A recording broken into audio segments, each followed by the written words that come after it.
I guess, well, since Frank's already opened this can of worms, even I got further than Frank, which I'm a little surprised by. I don't want to finish all of it, so I guess I'm the only one here. Does anything actually happen when it comes to the romance plot?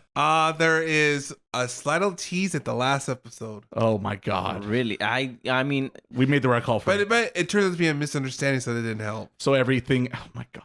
But see, like I mentioned before. See, you maybe Sakamoto Days wasn't as bad. You guys.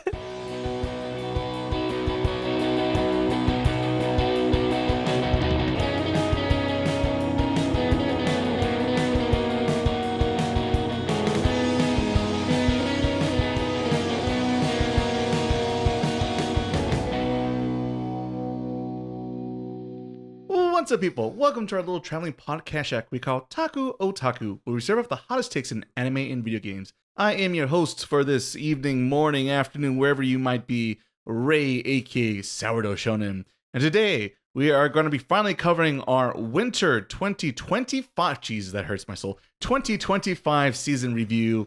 So coming up on this podcast episode, we're going to be talking about Sakamoto Days, Zenshu, and the Okinawa show that I keep forgetting. Okitsura. Okitsura, there you go. It has a nickname for you. Thank goodness for nicknames, which I'll talk about in a little bit on.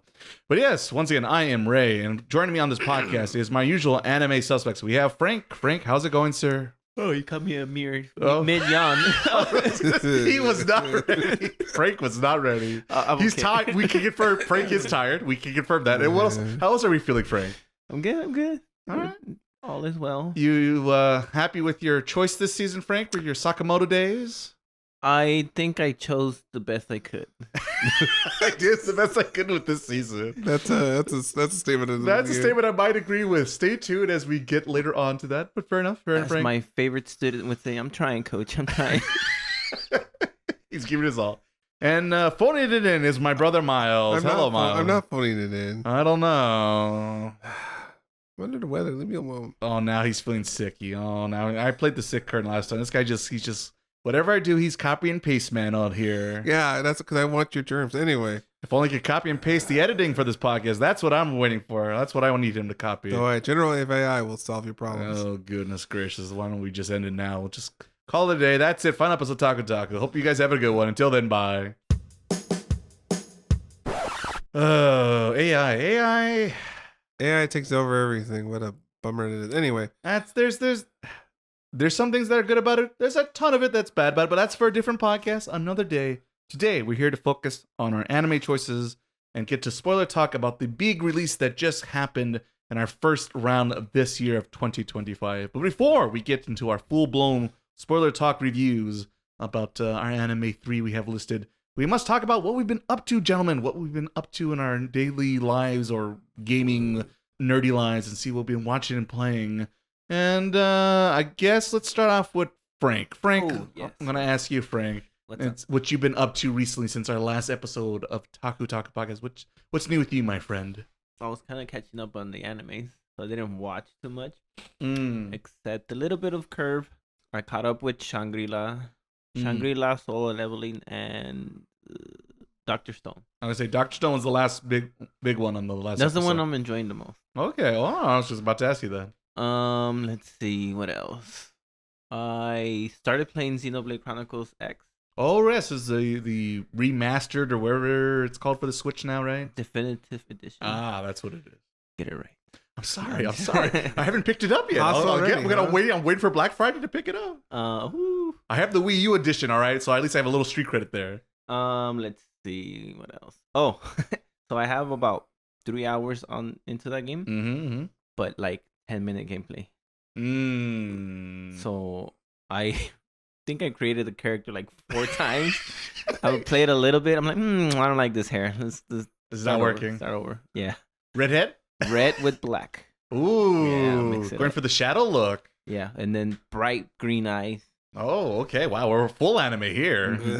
I mean, you're already writing in mechs in this game, so I mean, might as well. I was trying to do like some normal eyes, but then I realized you can't see them during the gameplay, so I'm like, I'm gonna go like sparkle this big old eyes. It's cool so far. I'm enjoying it. I love the music in that game. Started playing Genshin again. Oh no. Baressa, I'm sorry, that Frank, I'm sorry. Baressa trailer got me. It's like, ooh. Is that the new waifu? Yeah, it's the new waifu. Mhm. I tried to pull for her, didn't get her. She's the speedster, is that right, Frank? She runs like Sonic, eats Mm. like Goku. I don't know. Goku? Anybody that Luffy? eats a lot. Shonen protagonist. Yes. And then just trying out the new missions. I like story. I don't know what's going on. I skip everything. I did want to say something about Genshin, but I forgot what I was going to say about it. I know you wavered last time on the podcast. Is there something new that changed that made you get back into it, or just time? It's just more time. Recently, I finished my soccer season, so I have a little bit more time. No, I guess I'm done. I guess just to linger on a little bit, because I barely dabbled in the Xenoblade Chronicles X. Did you play the original one a lot, Frank, or is this your first time playing it? No, I played the original a lot. A lot. Okay, because I know you're a big JRPG person at all, period. But I know you're in general, you kind of like all the Xenoverse games, don't you, Frank? Mm-hmm. Where does this one rank for you? And two, are you like, wow, what a difference on the Switch, or pretty much is it the way you remember it? It looks the same. I mean, I don't know. I guess once you go back, I'm like, oh, it is big. Right. But your it, memory, it right? feels the same. Where does it rank? It's a tough one because I like the story from part 2, but this one, I feel like I remember liking the gameplay a lot. So gameplay wise, I feel like might be number 1. Oh. Story wise, maybe I guess I would rank it third best, second to last. Second one, okay. I don't So know. you like probably what's 2's your favorite then, or which one's your favorite? 2 and then 3 and then this one, the story wise. Okay, and then 1 would be your last place. Yeah, that was boring. Yeah, I could understand that ranking. Despite I haven't played a ton, I haven't touched 3 at all. I played a little bit of 2. The first one's the one I played the most of, and I liked it, but I didn't love it, I guess. So I feel like I could see how you get there. But it's it's on the list of everything else I'm gonna swear one day play. I keep thinking about Genshin. It's just on your mind. It's on my mind. Gotta get Do those the questions. speedster. You gotta get Nah, her. she's done with. It's over. Is it too Hey, late, Frank? For me, it's like I wish, and if she doesn't come out, she didn't want me. I was out here. Yeah. I brought her flowers, candies. I was ready to I take was on a available. lovely date. I'm a 10 And she didn't open the door. I was available. And She missed out, all right? I don't want to be the rebound. Oh, okay. First choice or nothing, all right? Did you see the Hmm. Nintendo Direct? A little bit of it, Frank. Metroid? Yeah. How are you feeling about the new Metroid Prime 4, Frank? Good. Looks nice. I agree. I mean, forever I like the side-scrolling ones better. But I mean, it looks better than I thought it would. I was not expecting telekinesis or psychic. She's one of them. She's hanging out with Ness too much. And that last picture, is it her or is it a bad guy? Because I kind of want to think they made it look like it was a bad Well, guy. it's probably like a new suit, probably, or something. Is it? Because I don't know. Oh, right, yeah, because they revealed some other suit of hers, right? Yeah. But it's like very sleek. It's and- red. It's all red. Right. She's more Shadow fans out here. It's the Shadow episode of the podcast.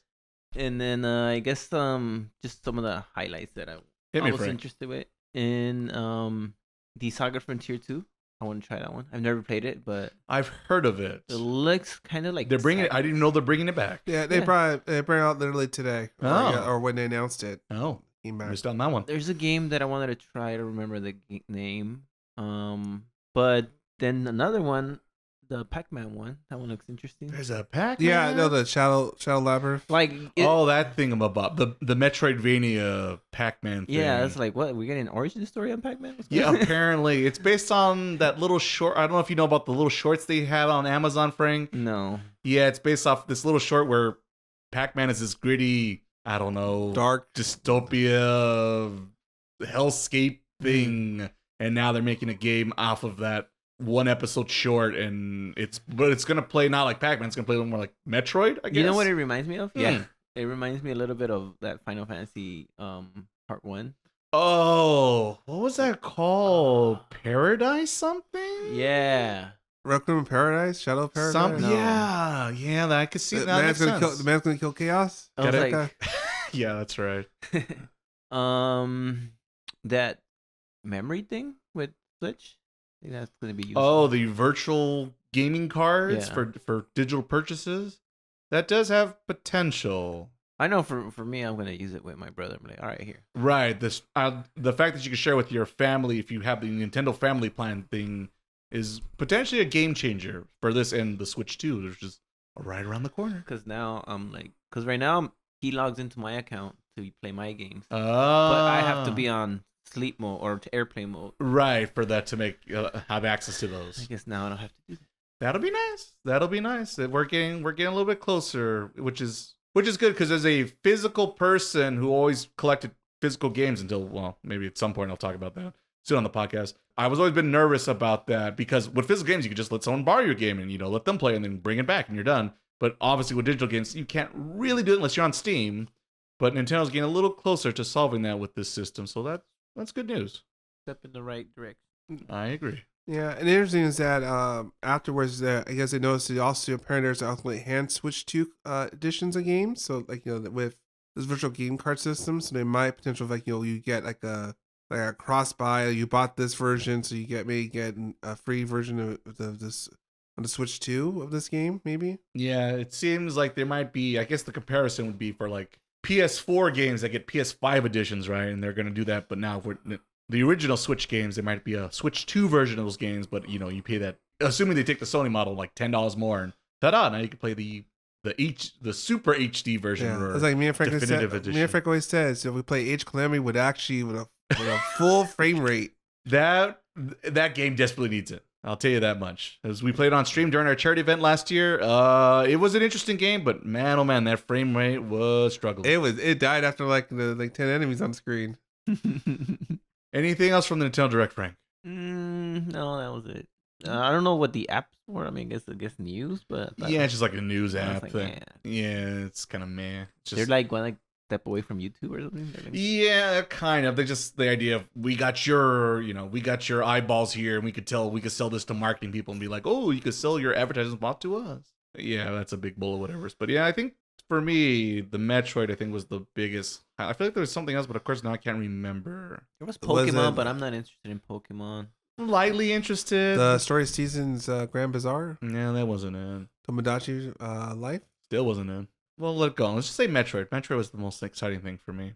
Speaking about exciting things, Miles, you excite me all the time with your waifu talk and your polls and your gotchas. I like to let you know, for once, actually did not play those games this time around. Oh, Dragon Quest was kind of...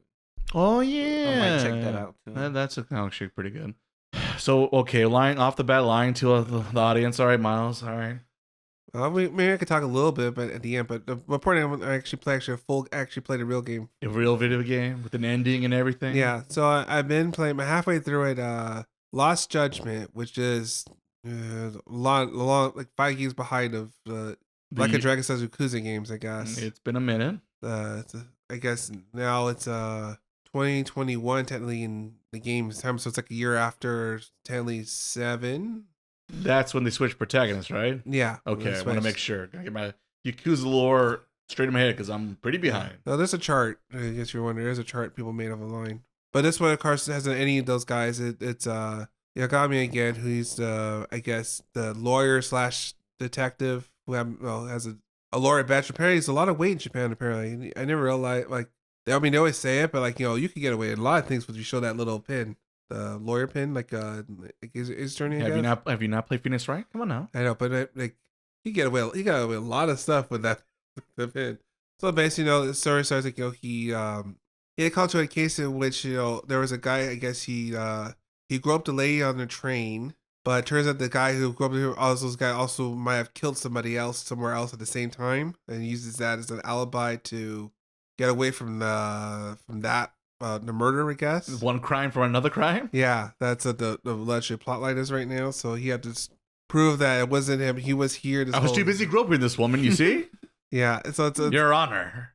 So, that gets the main story, it's hard because the first Judgment game kind of did this whole plot about him and his background, how he got to be a lawyer, detective to have a lawyer, right? Mm. So it's kind of weird. We're going to do more of this, but we already did the heavy lifting of that game. So what do we do now? He's going to help a friend with this case now, and that's what we're doing. Interesting is that this game basically is he's also a school counselor, I guess, undercover school counselor. Undercover. Because it's only a story. What does your daddy do? What's the line from the Kindergarten Cop or whatever? Oh yeah. And so basically, he has to try to stop bullying at the school because it's the whole plot. It connects to the story somehow. So he has to basically beat the, I guess, like the group chaperone for all these different type of school clubs, and kind of has like it's basically a chance to just play mini games with like there's like he has to take a part in skateboarding, so it's like a very very very basic Tony Hawk mini gameplay, I guess. Do they have a sick soundtrack though? No. Then it's the worst. And it's very basic. Like, I kid you not, it's only like you press circle and that's it's Superman or nothing. All right, I'm calling it right now. And like it's like why is this part like they create a lot of gameplay in here, and I don't know if that was necessary to put that much gameplay in here. I mean, that is the Yakuza franchise, is it not? Yeah. Fuck it, why not? Yeah, I got there's that. There's a rhythm. Of course, there's a rhythm game where you're a dance coordinator. Is Miku there? No. Darn it. I said a lot. He does a lot of different. He does a lot of things like boxing. Your Ipo references here and there. Ooh. They said he gets around school a lot, and it's funny because they even gave they brought a persona because he has like 5 parameters, and you can't unlock other talking to other clubs until you fill like your. Gotta increase his guts. Yeah, there's guts. There's his stamina. Wow. I guess if you buy the studio, I guess you could just steal from them. I guess. I said it's like you look at it, it's like well, this feels like, and the points go up like a little bit. You gotta keep playing mini games enough so that until you get to the next level, and then now you go to this club and infiltrate this club now. All this just to get to what's it, Mitsuru Senpai? That's worth it. Yeah, there. Like I said, like other because games, there's a lot of their pachinko, your gambling games are in here. There's a lot of Master System games in here, which is interesting. Oh wow! There's a lot of apparently they say a lot of games in this game. Apparently, no one ever tried to emulate. I guess it's very hard to emulate. You mean games. Enhanced methods? Enhanced methods. So a lot of those games are like if you want to play those games, there's only time to play this game, I guess. And there's Virtual Fighter 5 Special Edition. It's funny because literally, I kid you not, brother. There's literally a plotline you have to learn how to play Street Fighter in order to advance with a school plotline. Oh, you do now because they're gonna make a new one by the same studio that made Yakuza, so it makes sense. And by the way, so I know about that Virtual Fighter is like, man, that game you could as long as you just expand your way, you could just keep punching. Well, it depends on who you're playing. If you're playing someone who's capable or the CPU, it's a very different situation. Well, I'm obviously pretty sure they're different. That way you're able to beat the story, right? But it's like wow, I hope the real there's actually more stuff going on here, I guess. Yeah. So I'm halfway through the game. I try to take a little break here because every time there's a plot line, I gotta go beat a student counselor, gotta go over here. Apparently he runs a skateboard, so you use that to get around town. Of course you gotta do like every Yakuza game, you have to get XP points to decrease your stats, and then to allow you to get more points to increase your stats. That's sounds like a video game. The endless cycle and whatnot. Well, the main story's okay. I think it's. Unless something dramatically happens soon, I don't know if it's worth it, I guess. What have I done? But I want to get through it because then we can go to the.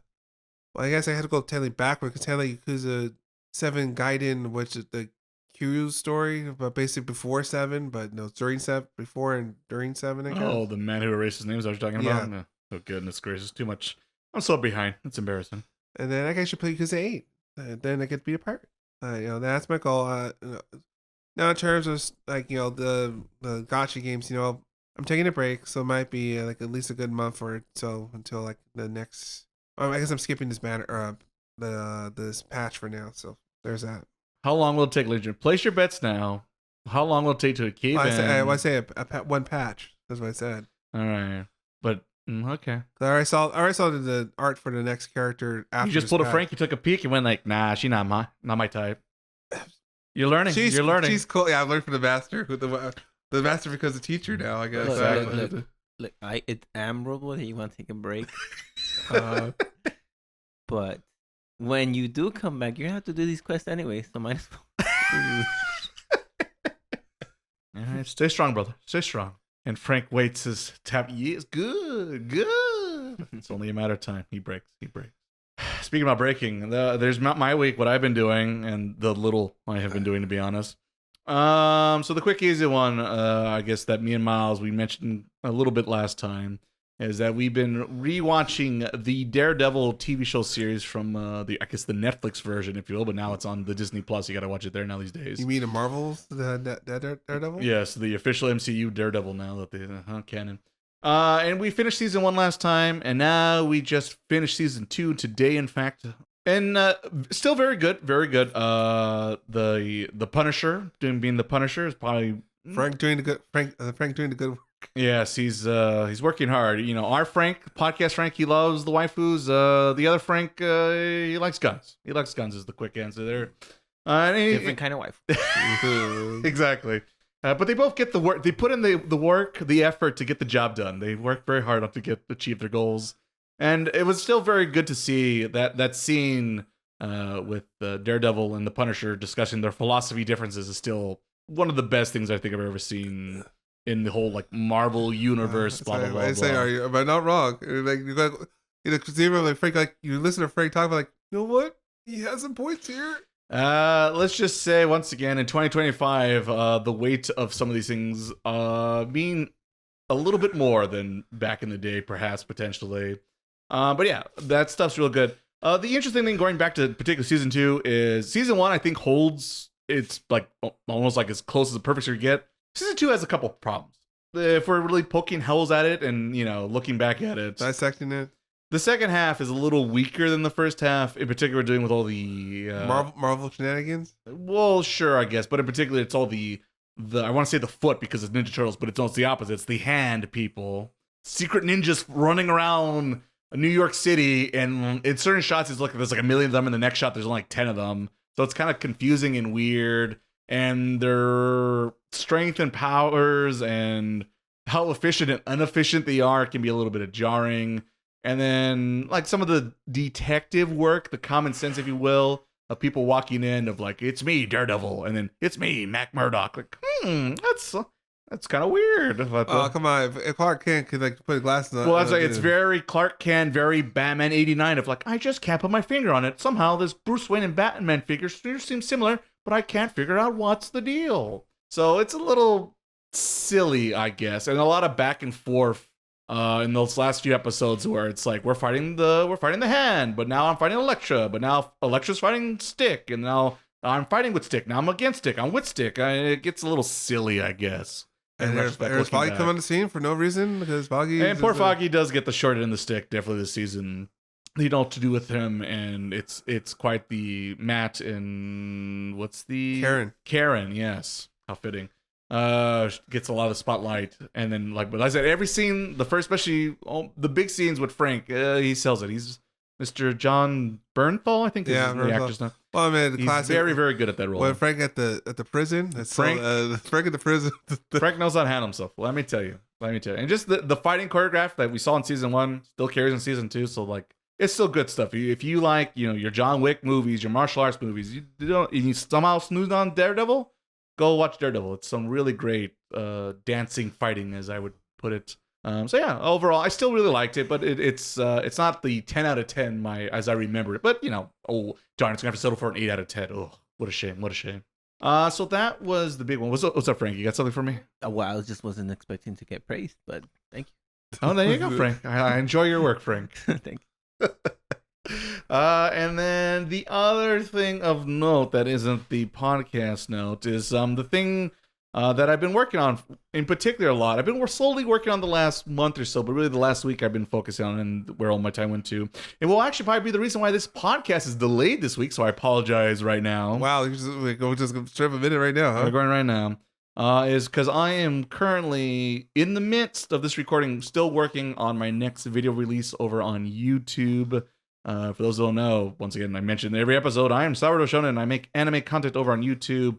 In particular, this next video that by the time this podcast is out should hopefully be out, fingers crossed, will be a video about season 1 of a little anime called I've Been Killing Slimes for 300 Years and I Maxed Out My Level which is a show I did not see back in the day, but season 2 is about to come out by the time this episode of the podcast comes out. And I decided to do a first for the channel and kind of do a little bit of a recap summary of season 1. Wait, how long has it been since the first one? Apparently since 4 years ago, I think, was season 1 came out. The good days. So I figured, well, you know what, because I know for myself, I've always like when there's like a sequel to an anime season or anime period hasn't come out for a while, and I'm like, man, fuck, I'm excited for this, but I don't really remember what happened in that first season. I could use a little recap, and a lot of times on YouTube I can't find one. YouTube sucks.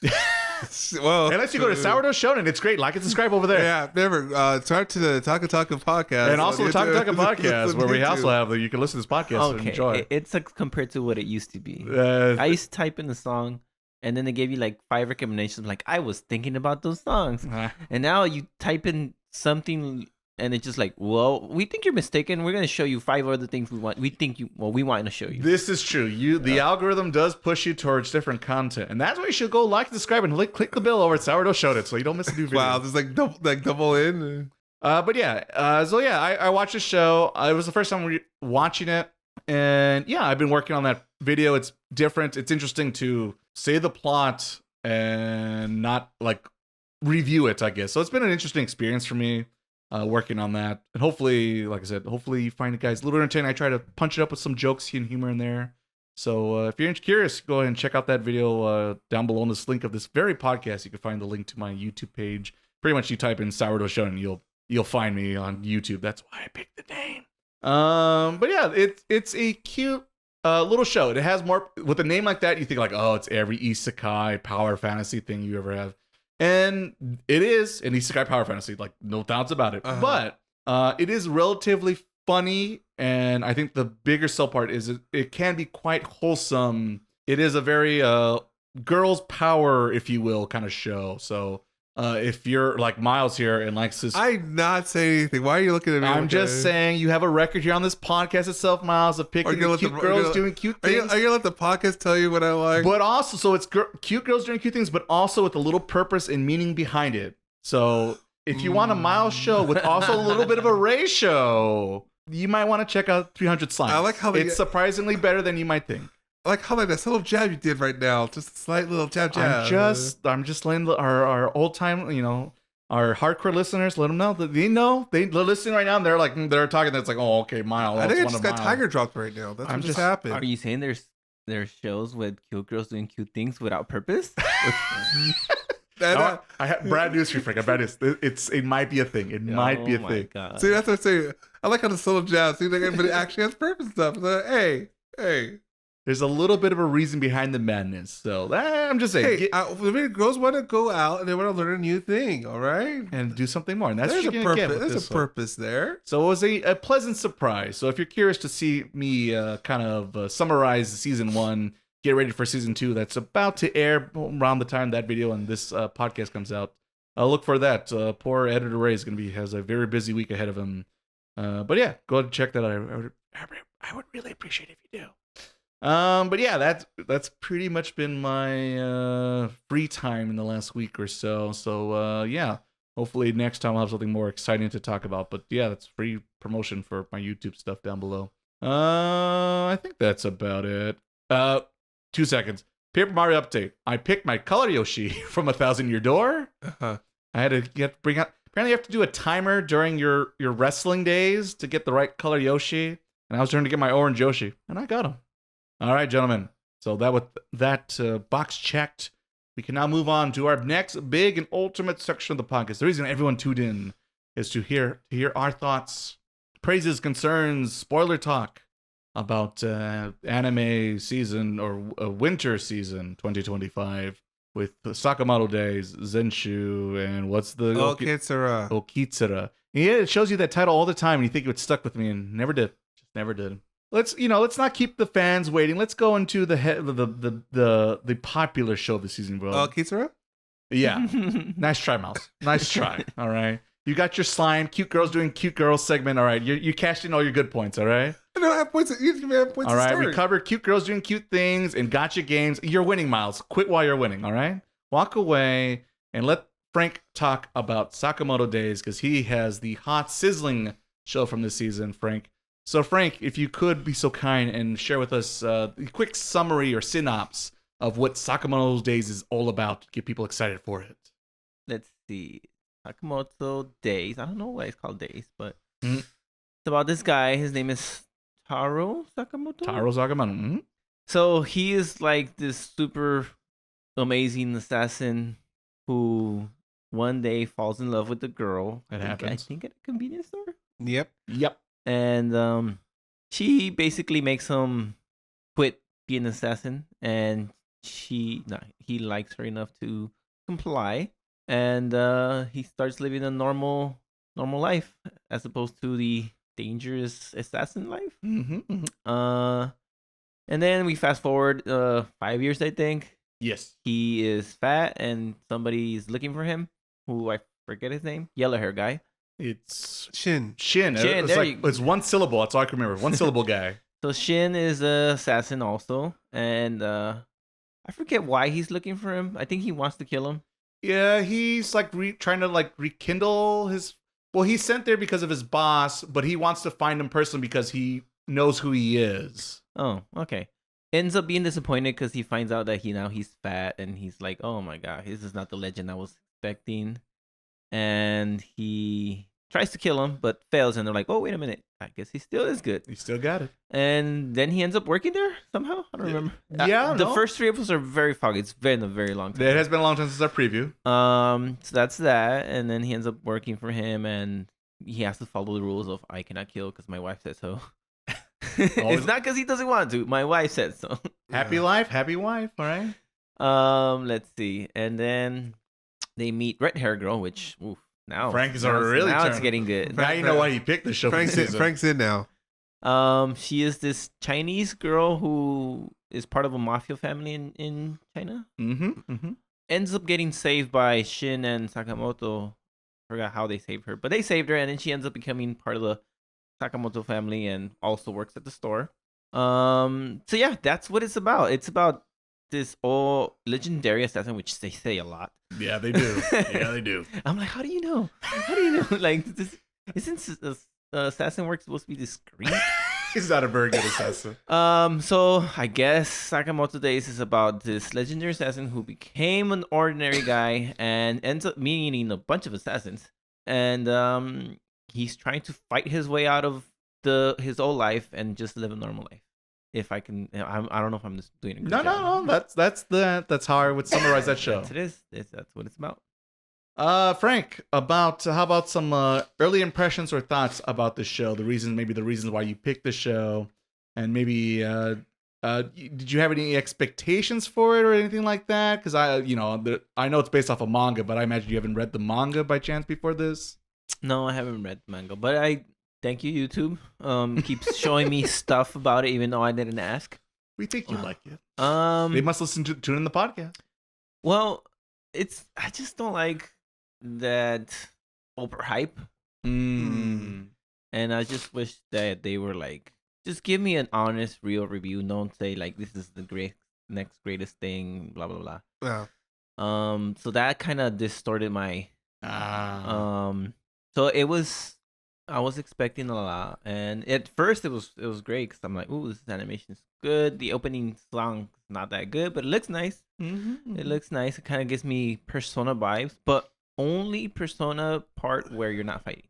So, like, so even the music, I'm like, this. I feel like I've heard this in a town in one of the Persona games. I can see that. So, I was getting good impressions the first 3 episodes. You only want early impressions? just an impressions. We're just gonna save the spoiler talk for the end segment. There, we'll let you guys know. And there'll be timestamps down below, so you know if you're ready for it, you can jump into spoilers, and if you're not ready for it, you can skip spoilers and come back later. So it did get overhyped for me, but even with that, I still had high expectations. I'm like, okay, I see the potential. I could see it going fun places, and then that's where I leave it.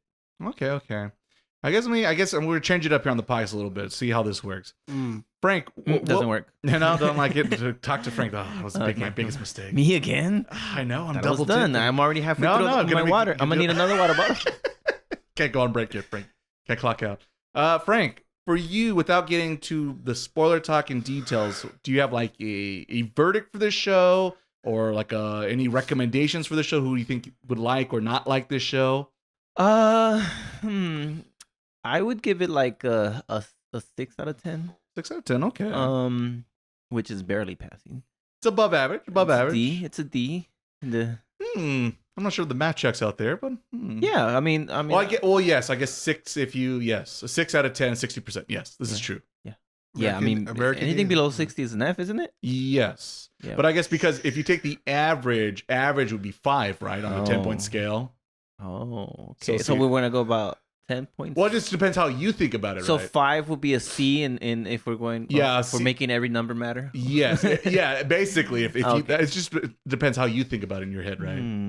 Give it a 5 then. Okay. Let's not be A American. C, passing, just passing, cruising on by. passing. All right. And recommended, I would say, I'm not gonna say I would never recommend it, but Mhm. there are a few people I'll probably say, oh, you know what, you would like this. And who are those people before Frank? People who like action. Action. Okay. I mean, it's gonna sound insulting to the people that I would recommend it to, but what was it, like Young anime fans, maybe. Yeah, let's go with that. Let's Let's go with. I don't want to get in trouble. They're young. They're still new. They're excited. They want to get into the genre. This might help. Alrighty, Miles. Let me ask you. Let's shuffle about here. So, Miles, what did you think early on about Sakamoto Days? Did you have any expectations coming to this one, or anything like that, or were you just coming in cold? How do you feel? Well, I know obviously it's a new shonen thing, of course, right? So you have to give it respect your shonen tropes, and they're here. Mm-hmm. It seems more lighthearted at first for a minute there. In fact, here we are, we're in the store, and we do these jobs here that we more towards that route a little bit. Mm-hmm. But and then we get more about his background story and the whole organization of assassins, which is looking at it's like My Hero Never. Here's another organization, and there's this group, and it could expand to. There's a lot of assassins, I guess. Overall, I think it's okay. Like Frank says, it's a good. She's like it's not bad per se, but it does. There's nothing really aside moments in other than the fact that the action scenes are sometimes pretty good, or moments are, I guess, like certain. But yeah, no, it's okay. It's okay. Well, I guess you already answered my guess. I was asking Mike, how would you grade it, brother, on your scale? And then how would, if you could, for people out there, how would you describe your scaling? Well, I'll say for me a 6 out of 10 because obviously it's never shows. So obviously the budget, you can see the budget not being there. Mm. It's not like so say say if that show was made by Map or something like that, I think they were more creative using the budget constraints. Mm-hmm. Well, here, clearly, you could see moments of the show, and the budget's done. There's no real action per se, other than certain moments where obviously he's doing something fantastical.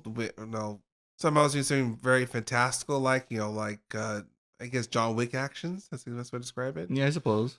But for every moment that is in, it's more just everyone's more. There are good still shots in this show, but movement wise, I don't know. Interesting. And who would you recommend this show for, if anyone? It's people kind of I guess if you use say Spy Family, probably, because that's another equivalent you mentioned before about it's not as funny as Spy Family because there's no Anya, right. But there are comical bits here and there, but it's not as well good as Spy Family does. Trying to break away between being action oriented and trying to do something serious. Yeah, but I argue also because I did read some of the manga too a little bit because I was curious. Cheating already. Well, I mean, it's and there's some moments in the manga which I'm surprised they didn't made it here because I think delivery you can get a lot more action moments, but not enough about the characters per se. That makes any sense. Okay, I press you this during our spoiler talk. I'm kind of curious to hear because I still haven't seen any of the manga either. So I'm kind of curious as a person who has to see how you think of the adaptation, perhaps. Any other thoughts, brother? Before we I switch over and it's all me now. No, the hands up to you. All righty. Well, let me tell you, folks. Let me tell you about the Sakamoto Days. Expectations wise, I guess they were kind of high because I know this was the big show of the season. I know it's one of the bigger still current Shonen Jump titles. It was a few years ago. I think it's still popular over in Japan at the moment. And yeah, that's pretty much it when it came to expectations. So overall, pretty high, which can be definitely be a problem. And yeah, early on, I did definitely get Spy Family vibes about this guy who is trying to pretend he's an ordinary guy. He's overweight, middle aged question mark, retired, kind of just chillaxing in the countryside a little bit and just running a mom and pop shop, a convenience store, right? That is funny. He was like super young 5 years ago. He went from like 27 to like 42. That's quite the jump. The potential for the silliness, I like the juxtaposition of being the best assassin in the world, or at least in Japan, and being a nobody. I thought had potential to be very funny. I like action shows, obviously. Anything Shonen Jump already has my attention. Early on, I liked the idea of doing like the underworld, the mafias of the world, if you will. It gave me vibes of like Black Lagoon also. So I was kind of curious to see how dark or heavy we're gonna get versus like Black Lagoon versus like Spy Family, which are they have similarities, but the audience are completely different for both those properties, right? Yeah. So I was kind of curious to see where Sakamoto Days was gonna land when it comes to that, because I know Shonen Jump is ideally for a young audience, but at the same time, like with Jujutsu Kaisen being a popular thing, and what's the other one? Chainsaw Man. That the very young child is becoming more of a teenager to almost adult, it feels like, market. So I was curious to see what this show lands on early on. And then I guess jumping to my verdict, and we'll get to our spoiler talk in a little bit. Yeah, I guess for me, if we're going based on my YouTube scaling, to me it's a very 3 out of 5. It's it's worth watching. I didn't feel regret or bad watching it.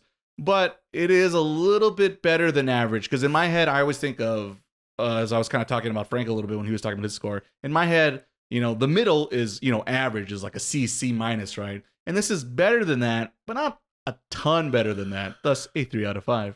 And yeah, at the end of the day, I feel like where it ended up ending when I made the comparison to Spy Family and like Black Lagoon is it kind of shifts, and the shifting kind of annoys me, which I might explain a little bit more when we get to our spoiler talk. But yeah, and then the other comment that isn't full of spoilers is the animation sometimes can be a little disappointing compared to like its other modern comparisons, especially like because I know the other popular show right now is like Dan to Dan, right, which is a very amazing looking show. And also is a Shonen Jump property. And so sadly, comparing the animation to that show and this show, it's pretty night and day. Haha, Sakamoto Days. Got him. I liked it, but I was hoping for a little bit more. Maybe a little disappointed, but the tease at the end of this season might win me back over, because I liked the show a little bit more when it was a little bit more serious and gritty. So we'll see what happens in future days of Sakamoto Days, which comes out in July, if I'm not mistaken, on Netflix. So if you're excited, mark it on your calendars, because it's coming, gentlemen. It's coming. Alrighty, so that'll end our spoilers-free discussion about Sakamoto Days. So now we're going to get into spoiler stuff. So hopefully if you've watched the show, once again, if you have not, we have timestamps below. You can move on to the next show. We're going to talk about, as we just did, our spoiler-free talk, and then heavy detail spoiler talk. So, Frank, let's start with you, my friend. Ooh. This is your show, Frank. How do you any things that you want to get off your chest? Anything you're feeling strongly about, good, right, or wrong about the show? Oh, yeah. I feel like I have a lot to say. I just don't forget. That works. I think this show doesn't really know what it wants at some points, and it doesn't feel like what I expected it to feel like. I was thinking about it, and it's not just that Spy Family is funnier. It's also that in Spy Family, it's a little more realistic. In this one, there was when he was fighting the punching guy, he got hit with explosives. I'm like, shouldn't you be dead? Like, it was a little too unrealistic for me at some points, and I'm like, this is not what an assassin should be. And I just kept thinking, like, if they relabeled it like any other. Probably anything else, it would make more sense. But just like, it kind of gave me Tokyo Revengers vibes. Oh no! Where they're like, oh yeah, we're gangsters, but we're good gangsters. They're gang stars from So JoJo. they're like, they're assassins, but these guys don't kill. They're nice assassins. And then there's just like all these other assassins. I'm like, are you really assassins? Because like, you don't do nothing. Like, even at the very end, is there 12 episodes or more? It's 11. It's a weird number. Okay, so even at the end when like those guys are talking, and he's like crunching everything or. Oh, the table. I'm like, that's not what an assassin does. Like, it's not very street. No. No, I'm thinking like Batman when he's in the roof and he's like, and so that's one of the things that kept bugging me. I'm like, you guys aren't assassins. You're very strong. I give you that, but you're not assassins. And Right, it's right. Like, and then it's like, why is there like a whole organization of assassins? They're very organized over and there. it's like, I don't know. It's kind of weird. It's kind of weird because they made it seem like they're bad guys, and then suddenly like, oh yeah, what's up, guys? Like, there's codes and honor, and there's an in-check system, balance system where if you go out of lines, that's what the order's for. and yeah, and then there's like, I think a problem with me in my case is that I felt like at no point were we in danger. And it's like, okay, like I don't know, those kind of things where when it bugged me that they kept calling, just call yourself like warriors or hunters or right, give somebody a makeup name. But you're an assassin. It's like a very specific type of work, like, right? Like be a holy knight or I don't know. There you go. You're not an assassin if you're not trying to do it sneakily. Like That they're not. They are not. So at some point I'm like, are you guys trying to be Dragon Ball Z or give me assassin fights? Not like probably the one that felt like an assassin was with the invisible guy. Yes, that's true. That's the one that was like, okay, now this is a real fight. Like, and by the way, that sniper guy is my favorite character. It's just Discount Gong. Just you know what? At some point when they were thinking about something and it was like a little quick scene where he has like a little thing, and I'm like, oh, did Gon just show up? And I had to rewind it. Yeah. I rewind it, and I'm like, it does look like Gon, but and then it clicked later. I'm like, oh, this is the guy, the sniper guy. Because the only reason I recognized him was because of the cockatoo. Oh, yeah, he's Discount Gong with Naruto's jacket.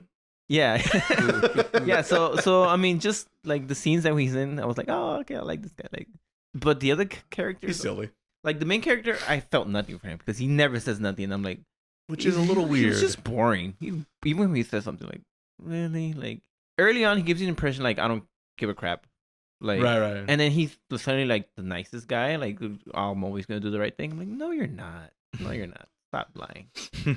I feel like they shouldn't be that strong. At least not early on in this. We're just starting. The power levels are confusing. A little funky. Yeah, definitely. Every assassin super cocky for some reason. Like it's like they've never lost before. Apparently. It's like we know you're the legendary assassin. I don't know how everybody finds out. It's like, is there a Twitter like this is the I was gonna say they must have their own like social media accounts and this and that. Yeah, so and if he is the legendary assassin, then there must be other assassins who have failed at what he can do. Right. And if you have been failing, then you shouldn't be this cocky. Wow. Yeah. True. So I don't know. Maybe I'm nitpicking, but I enjoyed it. Yeah. It does got problems, but there's entertainment still. I think when I think I enjoyed the parts that aren't fighting because the whole fighting part was just like I like a little more realistic stuff, I guess. Yeah. So for example, I don't mind the whole like amazing feats that Sakamoto did. Mm. But then everybody was doing them, and I'm like, And then by everybody, I mean like mostly the bad guys. Right. And then there was this one part where the invisible guy got shot because he splattered him with blood, and now he saw him. Yes. He got shot, and it looked like he got shot twice in the stomach, and I'm like, this guy's dead. Right. And then there was still like a whole fight after that. It kept going. It did not end. I'm after like, that. come on, like okay, like at least tell me he has armor or something. Yeah, give me something to keep this fight going. Yeah, I can see that. That should have been like you're dead now. Right, game over. Yeah. Yeah. Mm-hmm. So that's the kind of realistic part I don't like. Also, like if there's an explosion right next to you, it sure hurt you. Like give an explanation of why it doesn't hurt. Like everybody, so you're just that good. It's that good. Wow. I don't. He's legendary. That's why he's a legend. It must be the fat. He breaks reality. The fat was protected from all those bullets. So that good blubber. Yeah, I mean, there's a lot of animes that do that. Mm-hmm. They most suck. There are some, the ones that are good, they show you like, oh, I covered myself with this, or like something. There's that's all you need. It's just a little something. I know I'm it convinced. wouldn't cover it, but at least give me something that I can like trick my brain and think. Exactly, bingo. And these guys are like, I had a pencil. I don't know. Just believe me. Like he got thrown off the train, and I think the train hit him, and like he's fine. He shook it off. He became Sengoku. I don't know. He moved very fast. He went, that he did. And then, like, great. He's an amazing guy. And then he fights that one guy that had all the syringes. Oh, yes. Doctor he guy? Punched him a bunch of times and, like, no damage. I'm like, what happened, Legendary, Mr. Legend? That fight in particular, I'll say that about it since that fight came up, is, for one, the guy's all about, like, I'm a mad scientist type, and I have all these different drugs, and these different drugs mess up with the human body, and I've now injected you with my mad scientist stuff, which is like, okay, fine, that makes sense, checks out, Mad Doctor, we've done this in thousands of animes and storytellings of all time. He uses magical syringe, and then he could control the virus or disease using a switch on his wrist? Yeah. How does that fucking work? I've seen Resident Evil and their MacGuffins of bioweapons and nonsense, and Jesus Christ, this took the cake. That beat everything I've seen Albert Wesker ever do. And with the goofy, like, that made no sense to me. Of like, wait, is it micro? Is this like nano machines? Is Kojima here? How do you explain? How can he turn on and off the abilities or defects? He has to write it down like, oh yeah, that's a good idea. Good idea. Well, I think, okay, not to defend this guy, but I think he implanted a chip behind their neck. Is that what? So it's like, is it supposed to be nano machines? Yeah, I think he put it like okay, a piece maybe of I must have missed that in the subtitles. But they took it out afterwards. Right, that part I remember. But the part that was stupid is like, when did you have time to manipulate all the? There's that too as well. Like, that's the. Yeah, I was gonna say no defending that. Yeah, that was gonna say that would be my next point. So I was very confused on that. Was maybe I might have missed it because for this show in particular I was switching between sub and dub because I was trying my best to. I literally started watching the show today, Jill. So it was been a busy day for myself. So yeah, like that particular fight was one of the ones I was like, okay. And there's other ones to poke fun of. But anything else, Frank? I had a lot of problems with it, but I never felt that I'm like, oh, another episode. I'm like, okay, let me see where it goes. Right, maybe it'll get better. Yeah, I think it was more of like I was enjoying the non-combat parts of the show. Yeah. No, I'm done. Alrighty, Frank. I'm done. Let's pass it on over Moving to on. Miles. Miles, what do you have, brother, for us? Anything that we haven't discussed yet, or something that was bugging you, or well, this or that? There is a lot of John Wick inspired moments. A lot of like quick action, a lot of him going through walls, going through a lot of things, really no interest to himself whatsoever.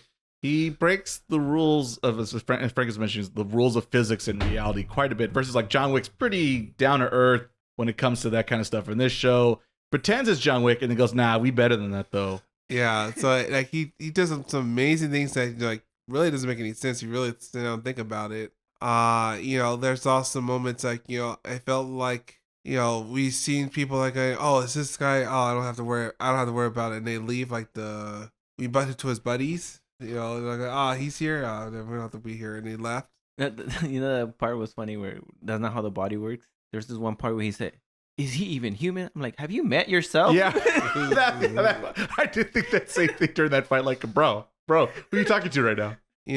And the only issue is like there's too many things going on at once. Sure, am I supposed to laugh at this? Am I supposed to make like look at the action scenes that are kind of meh, really?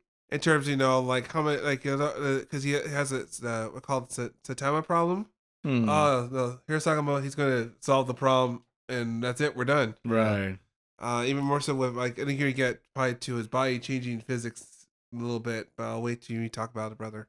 But but for every moment we have of that, then we don't get a sense of him as a character in this life. Kind of more like we're waiting for the next action scene. There's no real stoppage in between of like saying like this is how life is now. There's no relaxing day in which. I mean, we kind of get a little bit about that with like the spa episode and stuff. I think there's another episode that was kind of like that where it was relatively low stakes. Yeah, but I feel like the way how they adapt is it felt like it's always like it has to be high stakes all the time, right? And I felt like we get a part where we're getting to like Shin's background, that was way too early. You know, the fact that like, how is he desperate? Let's find out what he's desperate. How his backstory. That's like a season 2 thing or something. You know, I don't know if we needed that right. Well, I didn't expect both. They always did to poor Lou what they do like to every female character in every shonen ever, in which like she's here and she's now a comic relief, but she's no longer. She is the female character, and that's about it so far. She checks the box, and that's pretty much it. I mean, like you guys mentioned about assassins, right? Like, what is the assassins like? I feel we just use the proper word, so they're just special people. They're just shonen battle antagonists here to fight the main hero, but like it's set in the real world, and they're supposed to be serious assassins, but also they're doing like Dragon Ball, Naruto, One Piece shit, which is like, huh? And it's weird because even now it's like your amateur ones are like, oh, I could take care of this guy. This guy's what, the famous hitman? Yeah, I'll take care of him. And like, what do you expect is gonna happen out of that one? And then they're like, oh, he's a clairvoyant. Like, you've met a lot of them? Yeah. Right? So normal. Oh, he's one of them. Oh man, that was like last week's job. I know how to deal with these guys. I got this in the bag. It's not my first rodeo, gentlemen.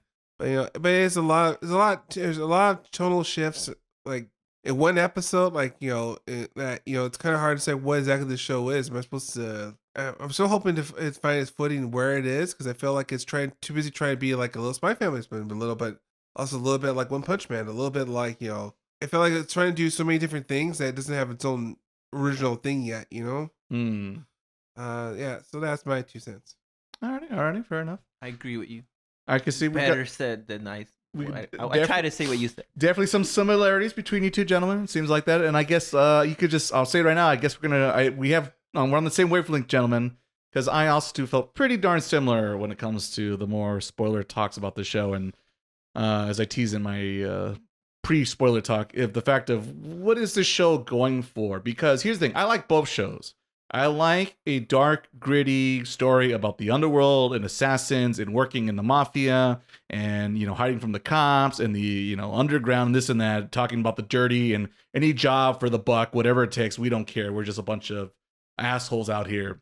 Something like I mentioned before, like a Black Goon or maybe kind of like Berserk early on when they talk about that before shit gets really crazy over there. But then there's also, once again, the Spy Family dynamic of like, oh, I'm retired. It's about me and my wife and my kid. That's all I care about. And oh no, I don't want them to know that well, the wife they do reveal that the wife knew that he was an assassin, so that's not a mystery. Yeah. But he tried his best to conceal that the fact that assassins were showing up to the store looking for him, knowing he's a legendary assassin to get his bounty for the money, right? And we're in spoilers, so it's okay to talk about it. But she finds out about that, which gets a little confusing to me because once she knows about the attempts on his life, it kind of ruins that dynamic that Spy Family's all about of like, shh, don't anyone know. Anya is the only one that knows all the secrets between the two, the mother and the father, and this and that, and that dynamic's like instantly gone. So like, there goes that like whole comedy, if you will, out the window to a certain degree. But they kind of don't go on that because as the later the show got, it tried to be like, first part was like, we're more a comedy action show, like a One Punch Man, a Spy Family. But towards the end of this season, the tone started to shift to be like, no, we're a serious battle tournament, world of assassins, great killers, and supernatural powers. And you're going to see which one of us shonen protagonist fighters wins this tournament arc, ?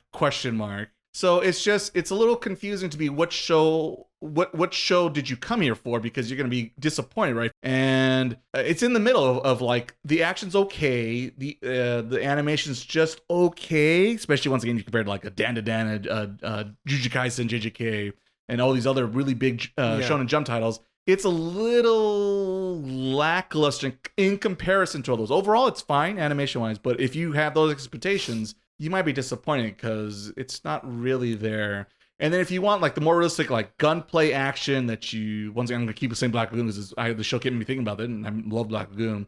Is I was hoping for more like the John Woo gunfight ballerina dances, the doves, yeah, doves. And you don't really, after like the first episode, like that doesn't really occur. And guns, half the times he ends up like using like pencils and anything else as a gun, but not using an actual gun. So if you're here for John Wick, you're also not going to get that. So if you're a model gun otaku, you're going to be disappointed with this series for the most part, minus Sniper Wolf, I guess, aka Discount Gong. Yeah. He's about the only one that really kind of does that. So they try to tease towards the end, like, oh, maybe he's not, invulnerable and perfect.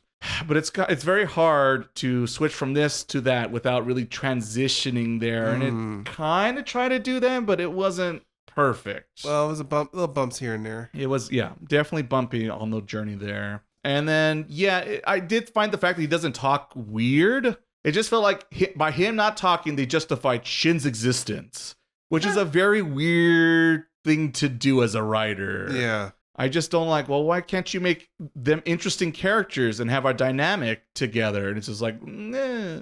I'm assuming because he figured it sounds more like One Punch Man. He didn't want to go that route. That's what I'm assuming. I'm assuming he did that just to make him slightly more different. But like, really, if you've seen all the shows we've been talking about, it's basically a combat.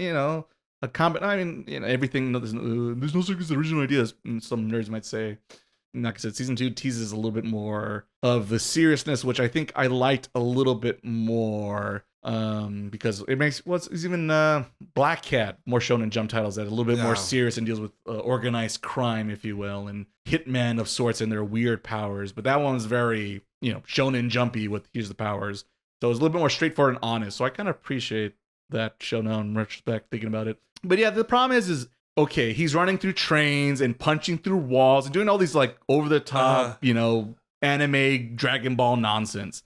I don't mind it, right? But there's just some things in reality we have to agree on that don't revolve anime power levels. For instance, our Sniper Wolf equivalent, Discount Gong, his single bolt action rifle sniper position. How the fuck can you shoot multiple bullets at once when it's a single bolt rifle? One bullet, reload, empty, reload, fire again. It makes absolutely no sense. He shot really good. And the problem is they show the animation sequence of him like unloading and reloading. And I'm like, how? No. It makes no sense. I just give him a semi-automatic, more modern rifle, and it's fine. It makes sense. He could be Sniper Wolf. He could do all the crazy ricochet shots. I'm okay with the crazy ricochet shots. What I don't have a problem is when the gun reload animation doesn't make any fucking sense. All right, Resident Evil 4 has taught me this is how you reload a gun. So there's that. As an example of that, we have to have a little reality grounded in this fantasy madness. So later on, it's a very minor thing. But when we get to the more slightly sillier episodes about the casino arc, about Lou's Stalker, yeah, that's really what I'm thinking about. I'm trying to figure out how nice right now. He's basically a stalker, shows up and challenges them to a casino duel, right? And they're talking about the various games and how they're going to win, and they have to earn money at the various things. And as a bit of a Vegas gambling connoisseur, let me tell you, when you're playing blackjack, and his great thing is like, I could count cards, and everyone's like, holy shit, this guy could count cards. No one could count cards. Everyone could count cards. It's very easy to do. So it's already like, wow, if the bar's this low, this is bad. What makes it worse is this guy, he has his cards for every blackjack person out there who knows how the game works. The man is showing 11, and he's like, dealer, hit. Stupidest call to ever make. Anyone who's ever played the game blackjack will tell you, you always double down with 11 because you're going to, most statistically likely, you're going to get 21. So it just showed what a fucking idiot he is and drove me insane. Of once again, is come on, Mr. Mangaka, I know you can Google what is the best hand to have or how it's the maximum game. And the silly part, like they try to explain like how to count cards, but they don't know how to double down on 11. It's like, oh my goodness, we're the cart before the horse all over again here. And in that sequence as well, later on when they're fighting and becomes a ballroom blitz, and Sakamoto finds the billiards table, which I'm not sure why there's a billiards table on the casino floor, but whatever, okay, there's a billiards table on the thing. When he starts shooting the balls around as projectiles, they're all the wrong colors of a billiards table. Don't worry about it. Come on, come on. It takes 2 seconds. Each are different colors. They're all not red, blue, and green balls. All right, this isn't like some clown juggling act. All right, this is a goddamn pool table. All right, so just little simple things like that, the gun and this and that. Like we just have to just a little proper research and detail will help sell this world one way or another. But because they're just lazy, and even it seems like the animes, the writers are not too sure. Like, I don't know if this show's serious or not. It just, it like I said, it just takes me out of it. Every time I kind of get into something, I get out of it for one reason or another. And little examples like those just drove me insane a little bit because they're very pretty common knowledge things, or a quick Google search will definitely tell you how to play blackjack, how many colors are on a billiards table, and this and that. So little things like that, and poor Luigi in the shaft of just being, oh, I see you're a female in a shonen series. Well, then you barely exist. And there's also the other female fighter, and then she kind of gives up on that fight. So like once again, it's like the very few female characters we have in the show, they can't even like do anything with them that's interesting. That's concerning. That's concerning. You want to talk about the body switching brother? So I get that's the other thing is, so once again, this show, it wants to be serious, but it wants to be comedy, and it's hoping for whatever story beat it's going for, it wants to be able to switch to this or that. So when Sakamoto, as we talked about, he's got lazy, put on some weight, is a big old dude when he comes to the beginning of the series. For whatever reason, I guess he could pull a Choji from Naruto and slim down and use all his energy to go, Super Saiyan, I guess, because thanks Toriyama, he's now tricked the whole genre of this. There must be a transformation sequence to let us know that they got stronger, and I guess that's when he goes 100% out, right? I guess. Yeah. Thanks, Mob. And fine, whatever. How that works, I guess he has got a crazy metabolism. Very, very crazy metabolism. Once again, fine. I could let that slide, despite I kind of don't like it. What kind of drove me, once again, it's the little things drove me insane in the show, is when his family like shows up, because like I think it's during the amusement park, right? And his wife and his wife and daughter haven't, they were knocked out or something. They finally show up. It's like, oh, daddy, oh, husband, how's it going? And like, they don't comment at all. Like, how do you know it's him? As far as you know, he should look okay, maybe the wife knows, but definitely not the kid, right? So it's like, and there's not even like a call. Like, daddy, how'd you lose? Not even like a punchline of a joke. I work out, I do plenty of sit-ups and drink plenty of juice. Something to make it a joke, right? But like, it's just not even, no one even acknowledges it. So it's so weird. It's like how quickly he'll put it back on too. So and he puts it all back on like off screen, I guess. So yeah, how that works, and like I said, whatever power level transformation, I'll let this slide. It's okay though, because there's moments in which like that certain shots, right? No more manga shots of him and Boyle, the bomber guy. Oh yeah, when they sit across from each other in the Ferris wheel. That was definitely a manga panel for sure. That's that one. Mike went for the one where he's fighting the guy in the train, and the guy in the train, and he opens the door. I didn't see him there, and you see him just right there, like just chilling. Where is he? And he's just the classic show, like, I'm right here. And see, that's the thing. When it becomes a comedy show too, I feel like it needs to do a lot of the shows when it was like the comedy action. A lot of the sequence felt like they were like 9s out of 10s, which to me are funny. To me, it has to be like 11 out of 10 to become funny. Yeah. And in particular, that moment, that scene of him running across, like it's absolutely absurd, right? Yeah. But it's so absurd that it's no longer like, oh, that's stupid. It's like, oh my God, that's so stupid. Where it kind of becomes funny again. And there needs to be more 11s out of 10s for me to make this more of a like One Punch Man action comedy, if you will. So I kind of wish I just wish it picked a lane, because this in between zone, I'm kind of confused, and like I'm kind of curious about more, but at the same time I'm like now cautiously curious versus like, oh boy, I can't wait. Last call, gentlemen. Any thoughts? Final thoughts? Anything we haven't discussed yet? Sakamoto Days. I'm good with this train. No. Yeah, that's it. Moving on. All righty. We'll move on here. We'll talk about our next show, and let's go to Miles, and let's talk about... Oh, it's in yours for last, huh? Okitsura? What's it now? Okitsura. I just called it the Okinawa show. I fell in love with an Okinawa girl, but I can't understand what she's saying. And that's why I did not bother remembering the title. Yeah, well, titles only get longer, they'll get smaller. Titles only get longer. Oh, anime. So just was basically Teruaki, who's a kid at Takoyaki, ooh. Or Teru, I guess, because that's they shortened it to, that's what everyone calls him. He came from the mainland, Tokyo, and he moved to Okinawa for unknown reasons, I guess. His dad? I think his dad, technically, per se, or somewhat. And so he has to learn to adapt to the Okinawa lifestyle, because it is things are different, I guess, compared to the mainland. So it's a lot of, this show's basically a lot of like, this, they do this instead of that, and even they don't think that the mainland does that now. Culture shock. And a lot of culture shock, and a lot of learning plant life, certain phrases, going to the things that they do and do not do on the island, how the island is. Right, everyday life here that you just don't do in Tokyo. I know, the gist is that, he likes a girl that apparently she's a very odd or very old ancient form of Japanese. Well, it's not even Japanese. Well, I mean, it's. Well, I mean, it's loose. It's based off of it. It's like Okinawa. Yeah, there's a technical name for it, but it's like the original Okinawa language they used before. Yeah, right. Because her grandmother spoke it when she was young. There's most of that stuff she spoke to him like now, but she's hard to understand. But for some reason, he likes. For some reason, which I still don't know that. No, there was no flashback of that one anyway. So, but no, he couldn't understand what she's saying. So she has, I guess her best friend, I guess who also crushes on him too, somehow. He has a crush on the girl who speaks with a heavy accent, right? And her best friend has a crush on him, right? So they don't intersingle. Thus, our drama unfolds. Quotation marks. Yeah, I guess. Yeah, I guess you said drama.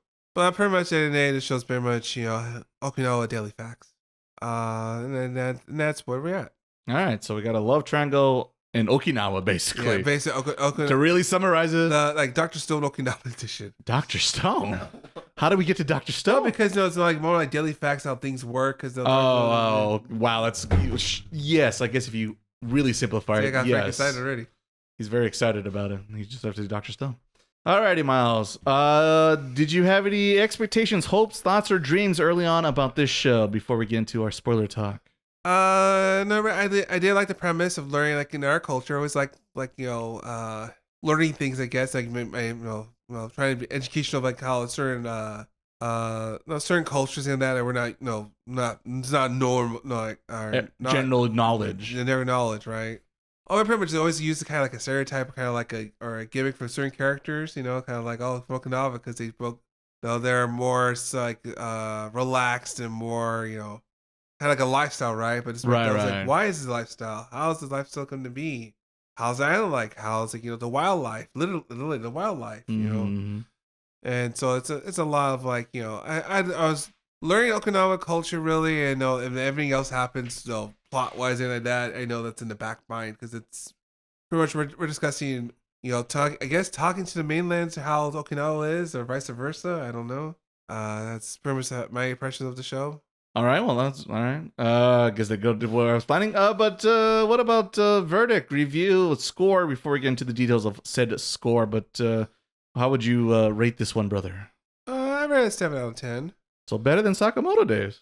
Well, because I think everybody's in terms of context, it obviously it does not have as much budget as Sakamoto Days, even though Yakuza doesn't really that much. That's Netflix budget, right? Mm-hmm. But I think with the way how the characters interact with each other and learning little facts here and there when we talk about different species and that, I was interested in a little bit more. Because granted, the main character doesn't help because he forgets every 5 seconds what he just did. Like, will you believe this? Wow, he's like shocked every minute. Like, he's culture shock at least about like every 10 minutes, I guess. Oh, it's less than that. I can tell you that right now. But like I said, if you ignore that part, it kind of just was just like.